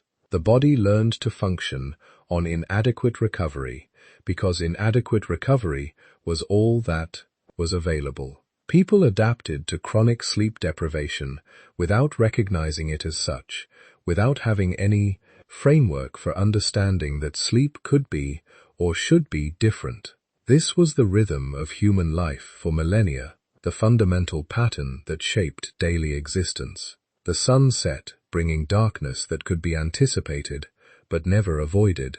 Darkness fell as completely as it had for thousands of years before, unchanged by human wishes or efforts. People retired to whatever sleeping arrangements they had, following patterns established by necessity and convention. They drifted into first sleep, consciousness fading as exhaustion overcame the discomfort of beds and cold. Woke in the night's middle, lying in darkness until second sleep arrived, sometimes quickly, sometimes after what felt like interminable waiting, then woke again to face another day, carrying whatever rest they had managed to find into whatever labor awaited. Season after season, this cycle repeated. Winter nights longer and colder, summer nights shorter, but sometimes no more comfortable when heat and insects replaced cold as the primary discomfort. Year after year, the pattern continued, broken only by extraordinary events, births, deaths, celebrations that justified staying up through darkness. Generation after generation experienced these same basic conditions, the fundamental experience of night remaining constant regardless of century or location or individual circumstance. The variations were minor: better bedding for the wealthy, worse for the poor; warmer climates more comfortable, colder climates more dangerous; some periods with slightly better lighting technology, other periods with worse, but the core experience remained: darkness, cold, uncertainty, discomfort, the slow passage of unmeasured hours. Imagine yourself there, in that nighttime world, stripped of every convenience that makes modern night manageable. No switch to flip that brings instant illumination, no thermostat to adjust that maintains comfortable temperature regardless of outside conditions, no clock to check that would answer the question of how much longer until dawn, no distraction from the darkness and your own thoughts, no phone or computer or television to occupy attention and prevent the kind of sustained introspection that darkness and silence impose. Only the slow passage of unmeasured hours, each one exactly as dark as the last. The discomfort of inadequate bedding, straw poking through fabric, lumps and compressed areas creating pressure points, the cold that penetrates despite coverings, despite huddling for warmth, despite every reasonable effort to stay comfortable, the sounds that might mean something or nothing, requiring constant low-level assessment of threat versus normal occurrence. This was not exceptional, not hardship reserved for the unfortunate or the isolated. This was not punishment or deprivation that some suffered while others enjoyed comfort. This was simply what it meant to be human at night for most of human history across most of the inhabited world. The quiet struggle repeated endlessly, night after night after night. The body seeking rest it could not fully find, the mind counting hours it could not measure, trying to gauge the passage of time by feeling alone. The hope for dawn balanced against the certainty that another night would follow this one, and another after that, the pattern continuing as long as life continued.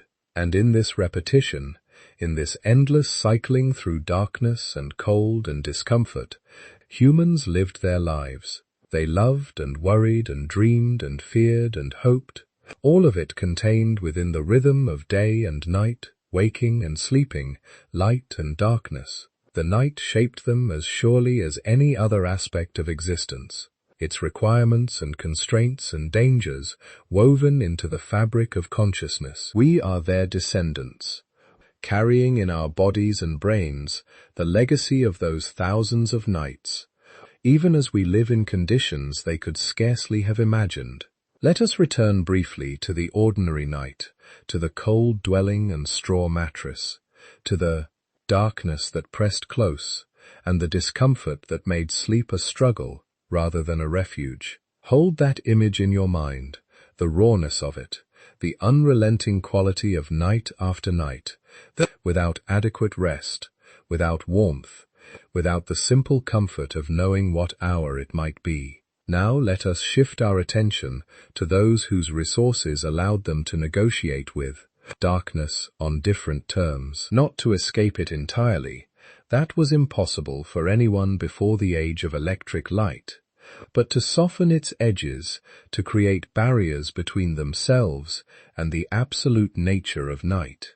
The aristocratic bedchamber was a fundamentally different space than the single room dwelling we have inhabited thus far. It was a room designated solely for sleep, separated from the areas where daily labor occurred, from cooking fires and animal smells and the constant traffic of household activity. The bed itself was a statement of wealth and status, a substantial wooden frame, often carved with decorative elements, elevated several feet off the cold floor. The mattress was not stuffed with straw, but with wool, feathers, or even down materials that yielded to the body's weight while still providing support, that retained warmth without the scratching discomfort of straw.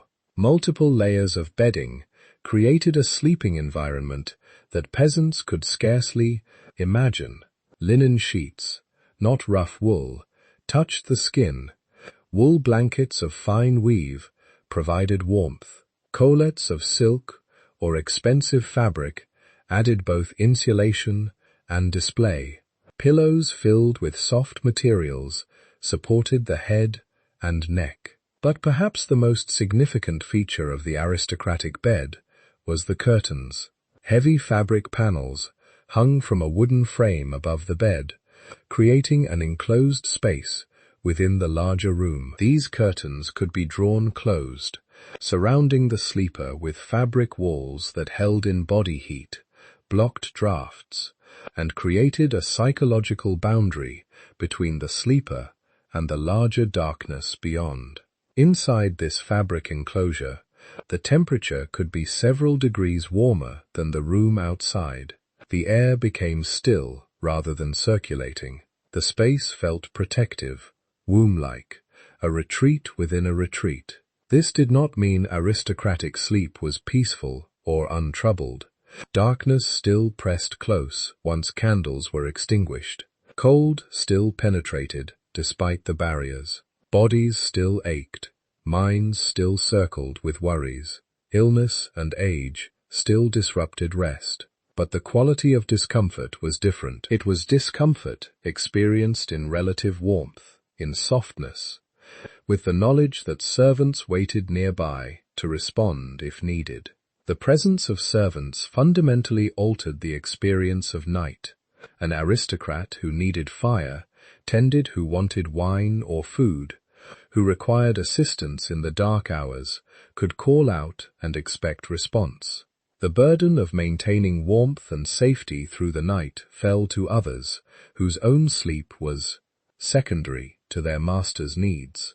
A lady's maid might sleep on a small pallet in the corner of the bedchamber itself, ready to wake at any sound from the bed. A man's servant might sleep just outside the door, alert for the bell that indicated he was needed. Lower servants slept in their own quarters, but understood that nighttime summons were part of their duties. This meant that aristocratic households were never truly silent at night. Someone was always partially awake, always listening, always ready. The responsibility for vigilance was distributed, professionalized, made someone's explicit function rather than something every individual had to maintain for themselves. The lighting available to wealthy households was both more abundant and of higher quality. Beeswax candles, which burned cleaner and longer than tallow, could be used with less concern for expense. Multiple candles might burn simultaneously, creating actual brightness rather than the single dim flame that marked ordinary dwellings. Candelabras held multiple candles at once, providing enough light for comfortable reading, for needlework, for conversation that extended well into evening hours. The wealthy could delay the onset of true darkness, could extend the day through artificial means that remained beyond reach for those with fewer resources. Some aristocratic homes had oil lamps of sophisticated design with glass chimneys that protected flames from drafts while magnifying their light. These devices were expensive, required maintenance, but they transformed evening hours into something approaching the functionality of daylight. Yet, even with all these advantages, night remained night. Eventually, the candles would be extinguished to conserve them for another evening. Eventually, the household would retire to beds. Eventually, darkness would settle, and the same fundamental uncertainty of nighttime hours would arrive. Let us consider a winter night in such a household, examining it slowly, attending to its particular textures and rhythms. The evening begins with dinner, served in a dining hall, warmed by large fireplaces, multiple courses, warm food, wine, or ale. Conversation extends through the meal, and afterward, the family and any guests lingering at table until the cold of the room finally drives them towards smaller, more easily heated spaces. They retire to a drawing room or solar, a space with a fireplace where the heat is concentrated. More candles are lit. Activities continue. Reading, music, needlework, conversation. The wealthy can afford this extension of the day. This refusal to surrender immediately to darkness, but eventually cold wins. Even with fire and candles, the chill of winter night penetrates stone walls and seeps through window coverings. Feet grow cold, hands stiffen. The warmth of the fire reaches only a small radius, leaving the edges of the room in shadow and chill. The decision is made to retire. Servants have been preparing the bedchambers, warming the beds with heated stones, or warming pans filled with coals, turning back the covers, ensuring chamber pots are clean and accessible, checking that water is available for washing. The lady of the house goes to her chamber, accompanied by her maid. The process of preparing for bed is elaborate, nothing like the simple shedding of an outer layer that Margaret might have managed. Multiple layers of clothing must be removed: the outer gown, the kirtle beneath, the stays that shape the torso, the chemise that serves as undergarment. The maid's hands perform this disrowing with practiced efficiency, unlacing, unhooking, removing each garment and folding it for mourning. The lady stands passive, cold, despite the fire burning in the bedchamber hearth, arms raised or lowered as needed, turning when directed. A nightgown is brought forth, soft linen or even silk, loose and long, designed for sleep. It provides warmth and modesty, but little else. A nightcap covers the hair, which has been unbound and perhaps briefly brushed. The lady climbs into bed, slipping between sheets that have been warmed but are already beginning to cool. The maid arranges blankets and coverlets, tucking them around her mistress, creating layers of fabric that will trap body heat. The bed curtains are drawn closed, leaving only a small gap.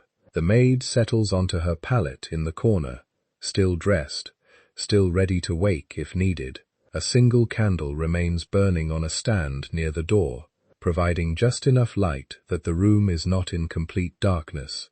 For a time, the lady lies in relative comfort. The bed is soft. The linens are clean and smooth. The warmth from the warming pan has taken the harsh chill from the immediate sleeping area. She is enclosed by curtains, protected, separated from the larger darkness of the room. But comfort is relative. The room is still cold, cold enough that her face, exposed to the air outside the blankets, begins to feel the chill. Her breath is visible when she exhales. The tip of her nose grows cold. She pulls the blankets higher, covering her face partially, breathing into the small space between fabric and skin. This warms the air she breathes, but also makes it stuffy, slightly suffocating. She adjusts, finding the balance between cold and confinement. Sleep comes more easily than it would for Margaret on her straw mattress. The physical comfort is genuinely greater, but the mind does not sleep more peacefully simply because the body is warm. Worries persist. The quality of thoughts in darkness is the same regardless of the softness of the bed beneath you.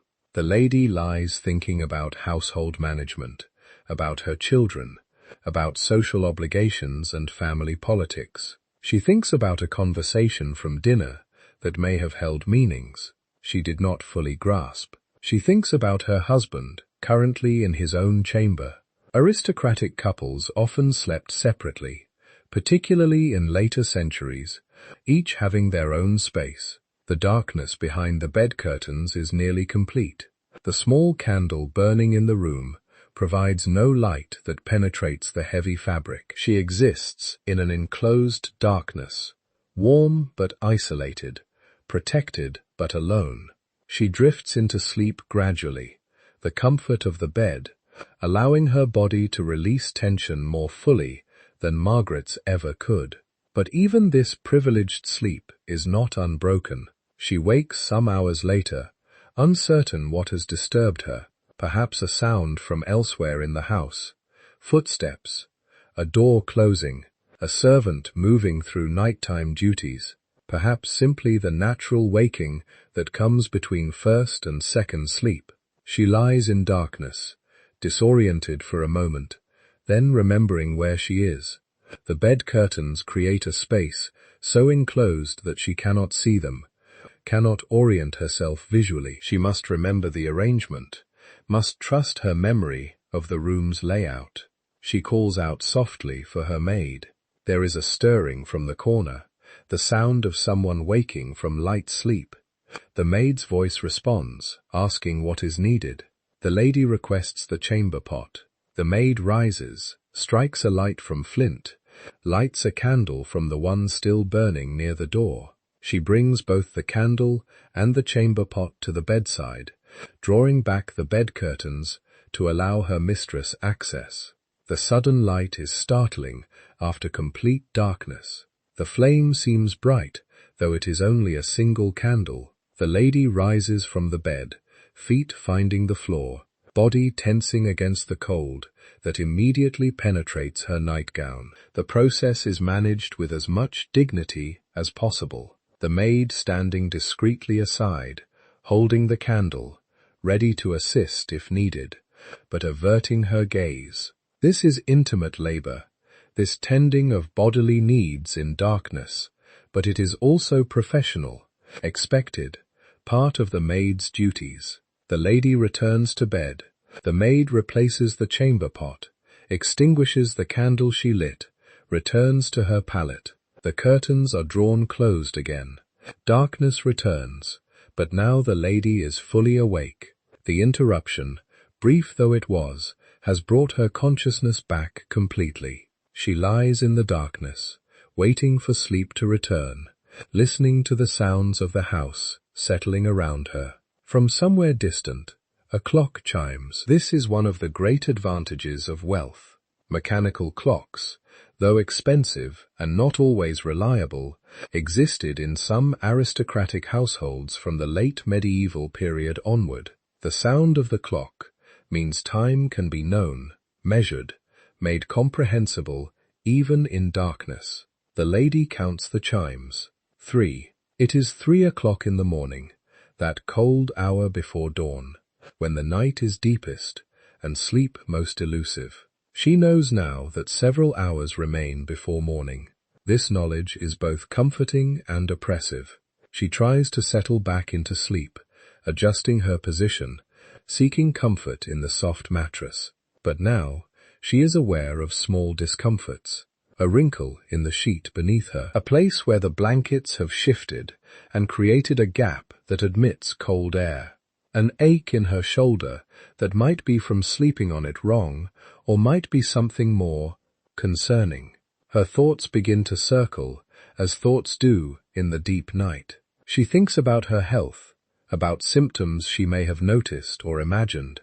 She thinks about her children and their futures. She thinks about debts and expenses, about the management of the household, about 1,000 small concerns that daylight would render manageable, but that darkness magnifies. Time passes unmeasured now, the clocks chiming, having provided only a single reference point. She drifts in and out of light sleep, never quite achieving the depth of rest that came earlier in the night. When she next fully wakes, there is a subtle change in the quality of darkness. Not light yet, but perhaps the very first suggestion that light is approaching. Or perhaps this is imagination, the hope for dawn, creating the perception of its approach. She lies quietly waiting. The maid still sleeps in the corner. She can hear soft, regular breathing. The house is silent, except for the occasional creak and settle of old wood adjusting to temperature changes. Gradually, very gradually, the darkness does begin to thin. The bed curtains, heavy though they are, cannot completely block the approach of dawn. A grayness seeps through, replacing the absolute black with something slightly less absolute. The lady waits until this grayness brightens enough to suggest true morning, then calls for her maid. The process of rising begins. Chamber pot again, washing with cold water from a basin, the elaborate process of dressing that mirrors the undressing of the previous evening. Her night is over. It was not comfortable in any absolute sense. Cold still intruded. Waking still occurred. The hours still passed slowly. But it was undeniably easier than the night experienced on a straw mattress in a single room, dwelling with no servants to call upon, no clock to mark time, no softness to cushion the body's weight. Let us consider now a different privileged night, the night of illness, when wealth provides access to care, but cannot prevent suffering. The lady has fallen ill, not seriously perhaps, but enough that fever has taken hold, that her body aches, that sleep is even more elusive than usual. The physician has been called, has examined her, has prescribed remedies that may or may not help. Her chamber becomes a space of vigilance. The maid no longer sleeps, but sits in a chair near the bed, wakeful through the entire night, ready to respond to any need. Additional servants are assigned to support this care, one to tend the fire constantly, keeping the room warmer than usual, one to fetch whatever might be needed from other parts of the house. The bed curtains are left partially open, so the maid can see her mistress without needing to want to. A better candle burns through the night, providing steady light. The lady is not alone in darkness, but surrounded by attention, by care, by the labor of others, dedicated to her comfort. Yet illness makes night unbearable. Regardless of these advantages, the fever creates discomfort that no soft mattress can ease. She is too hot beneath the blankets, then too cold when they are removed. Her body aches in ways that shifting position cannot relieve. Her thoughts become confused, circling and fragmenting with the fever's influence. The maid offers water, adjusts blankets, places cool cloths on the lady's forehead. She performs these tasks with gentle efficiency, speaking soothingly, providing human presence in the difficult hours. This is valuable labor, this vigil through the night, this attention that allows the sick person to rest as much as possible rather than having to tend to their own needs. Morning comes eventually, bringing the physician again, bringing daylight that makes the illness seem slightly less oppressive. The lady will recover.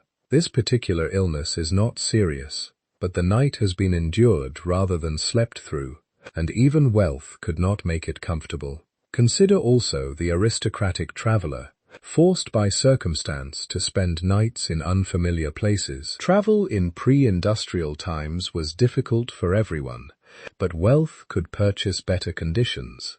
A private room at an inn rather than a shared space, a better bed than the common sleeping areas where multiple travelers might lie side by side. Even so, the traveler's night is marked by unfamiliarity and vigilance. The room is strange. The sounds are different from home. The bed, even if of reasonable quality, is not their own bed with its familiar contours and smells. The door may have a lock, but is it secure? Are the other guests in the inn trustworthy? Where are the servants, and can they be relied upon? The aristocratic traveler lies in darkness in this strange room, listening to unfamiliar sounds, other guests moving through corridors, the innkeeper's family in rooms below, horses in the stable attached to the building, the sounds of the street outside. Every sound requires interpretation. Every creak might be something concerning. Sleep comes poorly in such circumstances. The body remains tense, never fully relaxing. The mind stays partially alert, monitoring for threats. Even wealth cannot purchase the security of familiar surroundings. Morning brings relief. The journey can continue. Progress can be made toward home or destination, but the night has extracted its cost, adding to the exhaustion of travel, the stress of displacement. Let us shift our attention now to institutional sleep. The nights of those living in monasteries, convents, or other communities organized around religious or communal principles. These nights followed different rules shaped by bells and prayers and shared schedules. In a monastery, sleep was structured, regulated, interrupted by design. The monks retired after Compline, the final prayer service of the day, sometime around 8 or 9 in the evening. They slept in individual cells or in a communal dormitory, depending on the monastery's size and wealth. But this sleep was intended to be interrupted. At midnight or shortly after, a bell would ring for matins calling the monks to prayer. They would rise from beds, dress in the darkness, or by dim light, make their way through cold corridors to the chapel. The night office of prayers could last an hour or more, depending on the day and the liturgical calendar. The monks stood or sat in the cold chapel, chanting psalms, listening to readings, performing the ritual work that structured their lives. Their breath was visible in the candle-lit space. Their bodies ached from cold and interrupted sleep.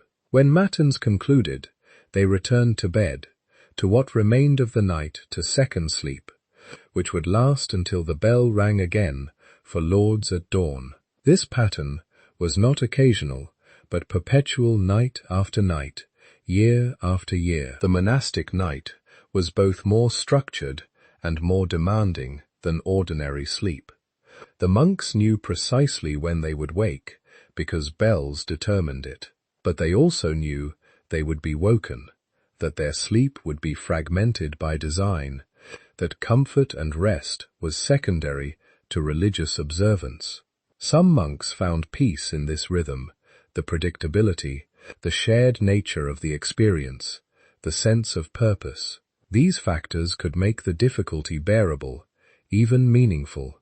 Others struggled constantly, fighting exhaustion, resenting the interruption, enduring rather than embracing the pattern.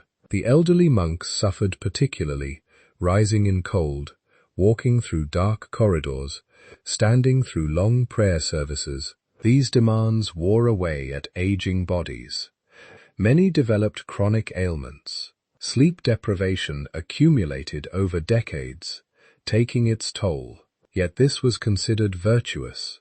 The sacrifice of comfort, the willingness to interrupt rest for prayer, the acceptance of hardship, these were marks of dedication, of spiritual seriousness. The difficulty was part of the point. Convents followed similar patterns, though sometimes with slight accommodations. For the women's perceived physical fragility, the cold might be slightly less severe if resources allowed better heating. The midnight office might be somewhat shorter, but the fundamental structure remained. Interrupted sleep, prayers in darkness, the night divided into segments, determined by bells rather than natural rhythms. Let us consider now the military garrison, another form of institutional night. Soldiers stationed at forts or castles lived in organized communities where sleep was structured around security needs rather than religious observance. Guards were posted through every night, rotating in shifts that ensured some men were always wakeful and alert. For those on guard duty, the night was entirely sleepless. Hours of standing in cold and darkness, watching for threats that might never come, fighting the body's demand for rest while maintaining vigilance. For soldiers not on duty, sleep occurred in barracks, communal sleeping spaces where men lay in rows, bodies close together for warmth. Snoring and restlessness multiplied across dozens of individuals. Privacy did not exist. Silence was impossible. Light sleep was necessary because disturbance could come at any moment. The military night was organized around the assumption of threat. At any time, an alarm might sound requiring immediate response. Soldiers learned to sleep lightly, to wake fully alert, to move from sleep to action without the gradual transition that civilian life might allow. This took its toll. Chronic sleep deprivation became normal. The body adapted as much as it could, but exhaustion accumulated. Men became irritable, prone to mistakes, slower in thought and reaction. Yet this was simply the condition of military life, accepted as necessary. The officers slept in somewhat better conditions, private or semi-private rooms, better beds, the privilege of occasionally sleeping through the night without interruption. But even they remained subject to sudden calls to action, to nights when crisis demanded wakefulness, to the overall atmosphere of vigilance that military life required. Across all these different contexts, aristocratic homes, inns, monasteries, military garrisons, certain patterns emerge. Night remained fundamentally challenging, regardless of resources or circumstances. Darkness pressed close. Cold penetrated. Sleep arrived in fragments. The body never achieved complete rest. Wealth and privilege could soften these experiences, but not eliminate them.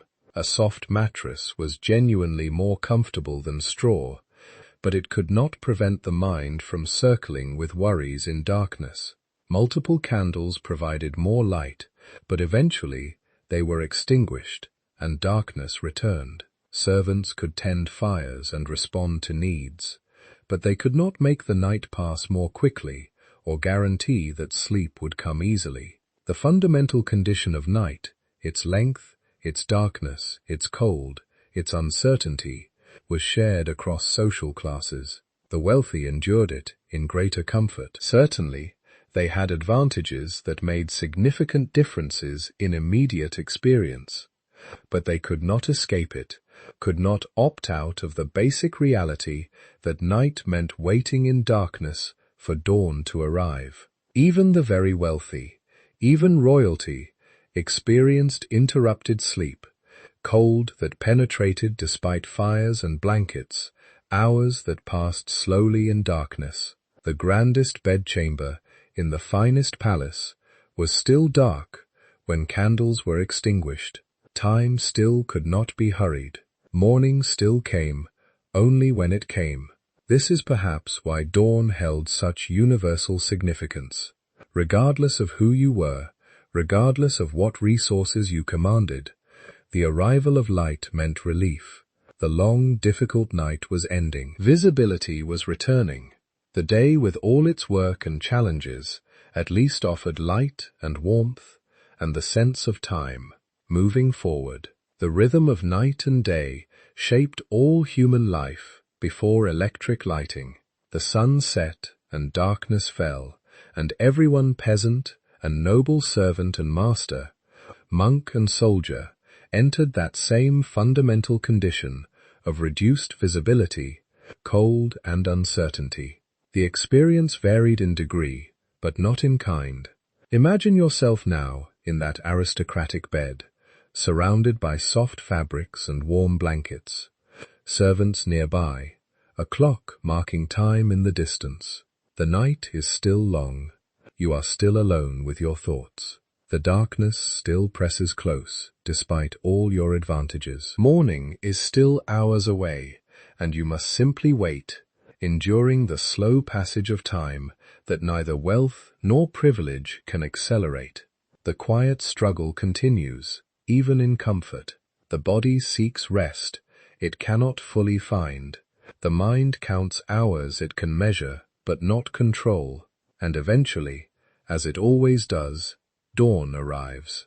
Not because you are wealthy or powerful, but simply because the earth continues its rotation, bringing light back into the world, regardless of who has suffered through the darkness. We have traveled together through many nights now, through the cold dwelling with its straw mattress, through Margaret's lifetime of interrupted sleep, through the cultural understanding of darkness as both physical and spiritual condition, through the privileged bedchambers where wealth softened but could not eliminate the fundamental challenge of night. Let us rest here for a moment in this quiet space between their world and ours, and consider what we have witnessed. For thousands of years, human beings lived with night as an absolute condition. When the sun set, darkness fell with a completeness that is difficult for us to comprehend. There was no switch to flip, no button to press, no reliable way to banish the dark, or to know with certainty how many hours remained until morning. Every single person who lived before the age of electric lighting experienced this. The peasant on the straw mattress and the noble in the curtained bed both waited in darkness for dawn. The young mother, rising to nurse her child, and the elderly person, lying awake, with pain, both moved through those long hours without reliable comfort or certain knowledge of time. Sleep came in fragments, interrupted by cold, by discomfort, by sounds that demanded interpretation, by the body's own needs. Rest was never complete, never guaranteed, never something that could be taken for granted. The deficit accumulated, night after night, year after year, across entire lifetimes. The physical toll was real, bodies worn down by inadequate sleep, by constant low-level cold, by the stress of vigilance maintained through dark hours, minds affected by exhaustion, by the peculiar quality of thoughts that arrive in sleepless darkness, by the accumulated weight of countless interrupted nights. Yet people endured. They rose each morning despite incomplete rest and faced another day's labor. They returned each evening to the same difficult conditions and began again the slow struggle towards sleep. They lived entire lives within this pattern, knowing no alternative, accepting it as simply the nature of existence. The cultural frameworks they built around night, the beliefs about spirits and dangers, the rituals and prayers, the careful management of fire and light, these were not superstition or irrationality, but reasonable responses to genuine challenges. Darkness was dangerous physically and psychologically. The measures taken against it were adaptations, survival strategies that made unbearable conditions slightly more bearable. When we encountered the concept of segmented sleep, first sleep and second sleep with waking hours between, we touched something profound about human flexibility. If this pattern was indeed common, it suggests our ancestors adapted their very sleep architecture to accommodate the conditions they faced. The long, dark hours could not be shortened, so consciousness itself adjusted, finding ways to occupy that middle-of-night waking period with quiet activity, with prayer, with intimacy, with contemplation. This was not optimal. It was compromise. But it was also remarkably human, the ability to make meaning and structure, even in difficult circumstances, to find ways of living that worked well enough to continue. Margaret's life, ordinary and unremarkable as it was, carried within it the accumulated experience of millions. Her exhaustion was their exhaustion. Her nights of broken sleep, of worrying in darkness, of waiting for morning. These were universal experiences, repeated across continents and centuries, with only minor variations. She is gone now, and her nights are ended. But understanding what she endured helps us grasp something important about the human past. The grand events we learn about, wars, political changes, cultural achievements, all occurred against the backdrop of these ordinary struggles. Every historical figure we know by name lived through countless nights, like the ones we have explored. The soldier who fought in famous battles returned each night to cold and inadequate sleep. The artist who created lasting works woke multiple times through darkness, shivering, uncertain of the hour. The philosopher, whose ideas shaped civilizations, lay awake with the same physical discomforts and mental restlessness that troubled everyone. Night was the great leveler, the common experience that transcended differences of wealth, status, and achievement. Everyone waited in darkness. Everyone struggled toward rest. Everyone hoped for dawn. And then, remarkably, this changed. The transformation came gradually at first. Better candles, improved oil lamps, gaslighting in cities. But the true revolution arrived with electric light, with the ability to turn night into day at will instantly, reliably, affordably. Within a few generations, the fundamental human experience of night was transformed. Darkness became optional. Time became knowable at any moment. Sleep could occur in warm, controlled environments.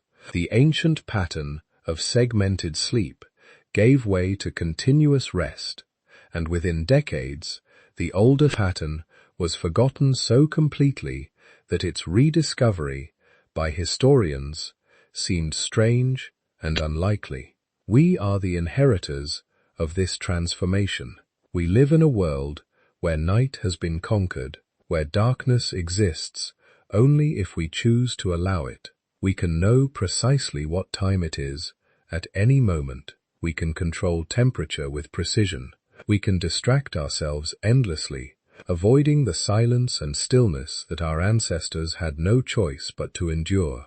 This is an extraordinary privilege, one so complete that we rarely recognize it as privilege at all. We take for granted that sleep will occur in warmth and safety, that morning will arrive at a predictable time, that the night holds no real uncertainty or threat. But perhaps there is value in occasionally remembering what was lost, or rather, what was escaped. The nights we have explored together were difficult, uncomfortable, often miserable. No reasonable person would wish to return to them. Yet they were also deeply human, marked by endurance and adaptation, and the quiet persistence of life continuing despite hardship. Our ancestors were not defeated by their nights. They found ways to live, to love, to create meaning, to raise children, and build communities, despite the nightly return of cold and darkness. Their resilience was not heroic in any dramatic sense. It was simply the steady continuation of existence under difficult conditions.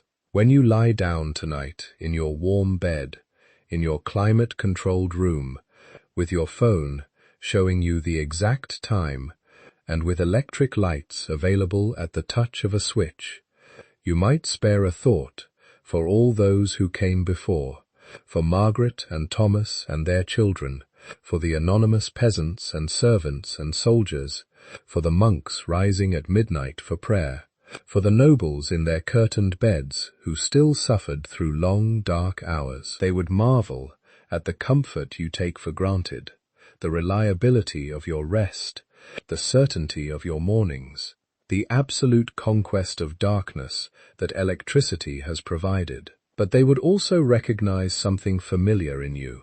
The body that seeks rest is the same body. The mind that circles with worries in darkness is the same mind. The hope for morning, for light, for relief from the difficulties of night. These are constants that technology cannot entirely eliminate. You are separated from them by centuries and by transformations so profound that your lived experience bears little resemblance to theirs. Yet you are also connected by the basic facts of being human, of having a body that tires, of facing the daily cycle of light and dark, of seeking comfort and safety and rest. The rhythm of their days and nights shaped the rhythm of human civilization for millennia. The sun rose, work began, light faded, darkness fell, people struggled toward sleep. Morning returned. Generation after generation, this pattern repeated with such consistency that it seemed eternal, unchangeable, simply the way existence was structured, and then it changed within the span of a few human lifetimes. The eternal pattern broke. Night was transformed from an absolute condition into something manageable, controllable, optional. We are still learning what this transformation means, what it has done to our sleep, our health, our consciousness itself. We suffer from new problems. The inability to disconnect, the constant stimulation, the disruption of natural sleep patterns by artificial light. These are real issues worthy of attention and concern. But they are also problems of abundance, of too much control rather than too little. We can adjust screen brightness, install blackout curtains, use white noise machines. We have options that would have seemed like magic to our ancestors. As you drift towards sleep tonight, and you will drift because your body knows how to sleep in ways that are easier, more reliable than anything Margaret or her contemporaries experienced. Let the weight of history settle gently around you. All those nights, all those people, all that quiet, struggling and enduring and waiting for dawn, they made it through. Morning always came eventually, bringing light and warmth and the continuation of life. Their nights ended, as all nights must, giving way to days where work continued, where small joys could be found, where existence persisted despite everything. Your night will end too, more comfortably than theirs, more predictably. You will wake to an alarm rather than uncertainty. You will rise in warmth rather than cold. You will know immediately what time it is, what day it is, what awaits you. This is the gift of modernity, not just the technology itself, but the liberation from that ancient pattern of struggle and lands that shaped so many human lives. We are freed from the hardship of their nights, though perhaps we have also lost something of the patience, the resilience, the acceptance that came from living within such strict limitations. Rest now in your comfortable bed, in your controlled environment. Let sleep arrive continuous and restoratively in once impossible ways. Let the morning find you rested, warm, safe. Privileges so complete, they feel like simple normality. And when you wake, perhaps carry with you a quiet appreciation for how different your night was from the countless nights that came before, for the transformation that separates your experience from theirs, for the simple, profound comfort of darkness that can be banished at will, of cold that can be defeated, of time that can be known, of sleep that can arrive whole rather than fragmented. The nights that rarely ended well are ended now, replaced by nights that offer genuine rest. This is no small thing. This is one of the great victories of human civilization, the conquest of darkness, the taming of night, the creation of conditions where sleep can finally be what it always should have been, a true restoration, a genuine refuge, a reliable passage between days. Sleep well, then. Sleep in the comfort that generations struggled toward but never achieved. Sleep knowing that morning will come, that you will wake warm and rested, that the long, difficult nights of the past are truly past. The rhythm of their nights is broken now, replaced by the rhythm of yours. Their struggle is ended, their darkness is conquered, and you are the inheritor of that victory, living in the transformed world their endurance helped create. Let yourself drift now. Let the quiet history we have traveled through together settle into the back of your mind, a gentle reminder of how far humanity has come, of what comfort truly means, of the simple miracle of a night that ends well. The darkness holds no power over you. The cold cannot reach you. The uncertainty is banished. Sleep arrives when you allow it, and morning comes precisely when expected. This is your night. Rest in it. Rest deeply. Rest well. And when dawn arrives, as it always does, as it always will, rise knowing that you have been granted something precious, something your ancestors could only dream of, a night of genuine, uninterrupted, restorative sleep. The story of their nights is complete. Thank you for watching this story till the end. If this journey into the forgotten darkness of the past made you think, please like the video, subscribe to the channel, and turn on the bell icon so you never miss our next story. Your support helps us bring more deep, mysterious, and forgotten histories back into the light. Until next time, stay curious, stay safe, and remember, every light we have today was once only a dream in the darkness.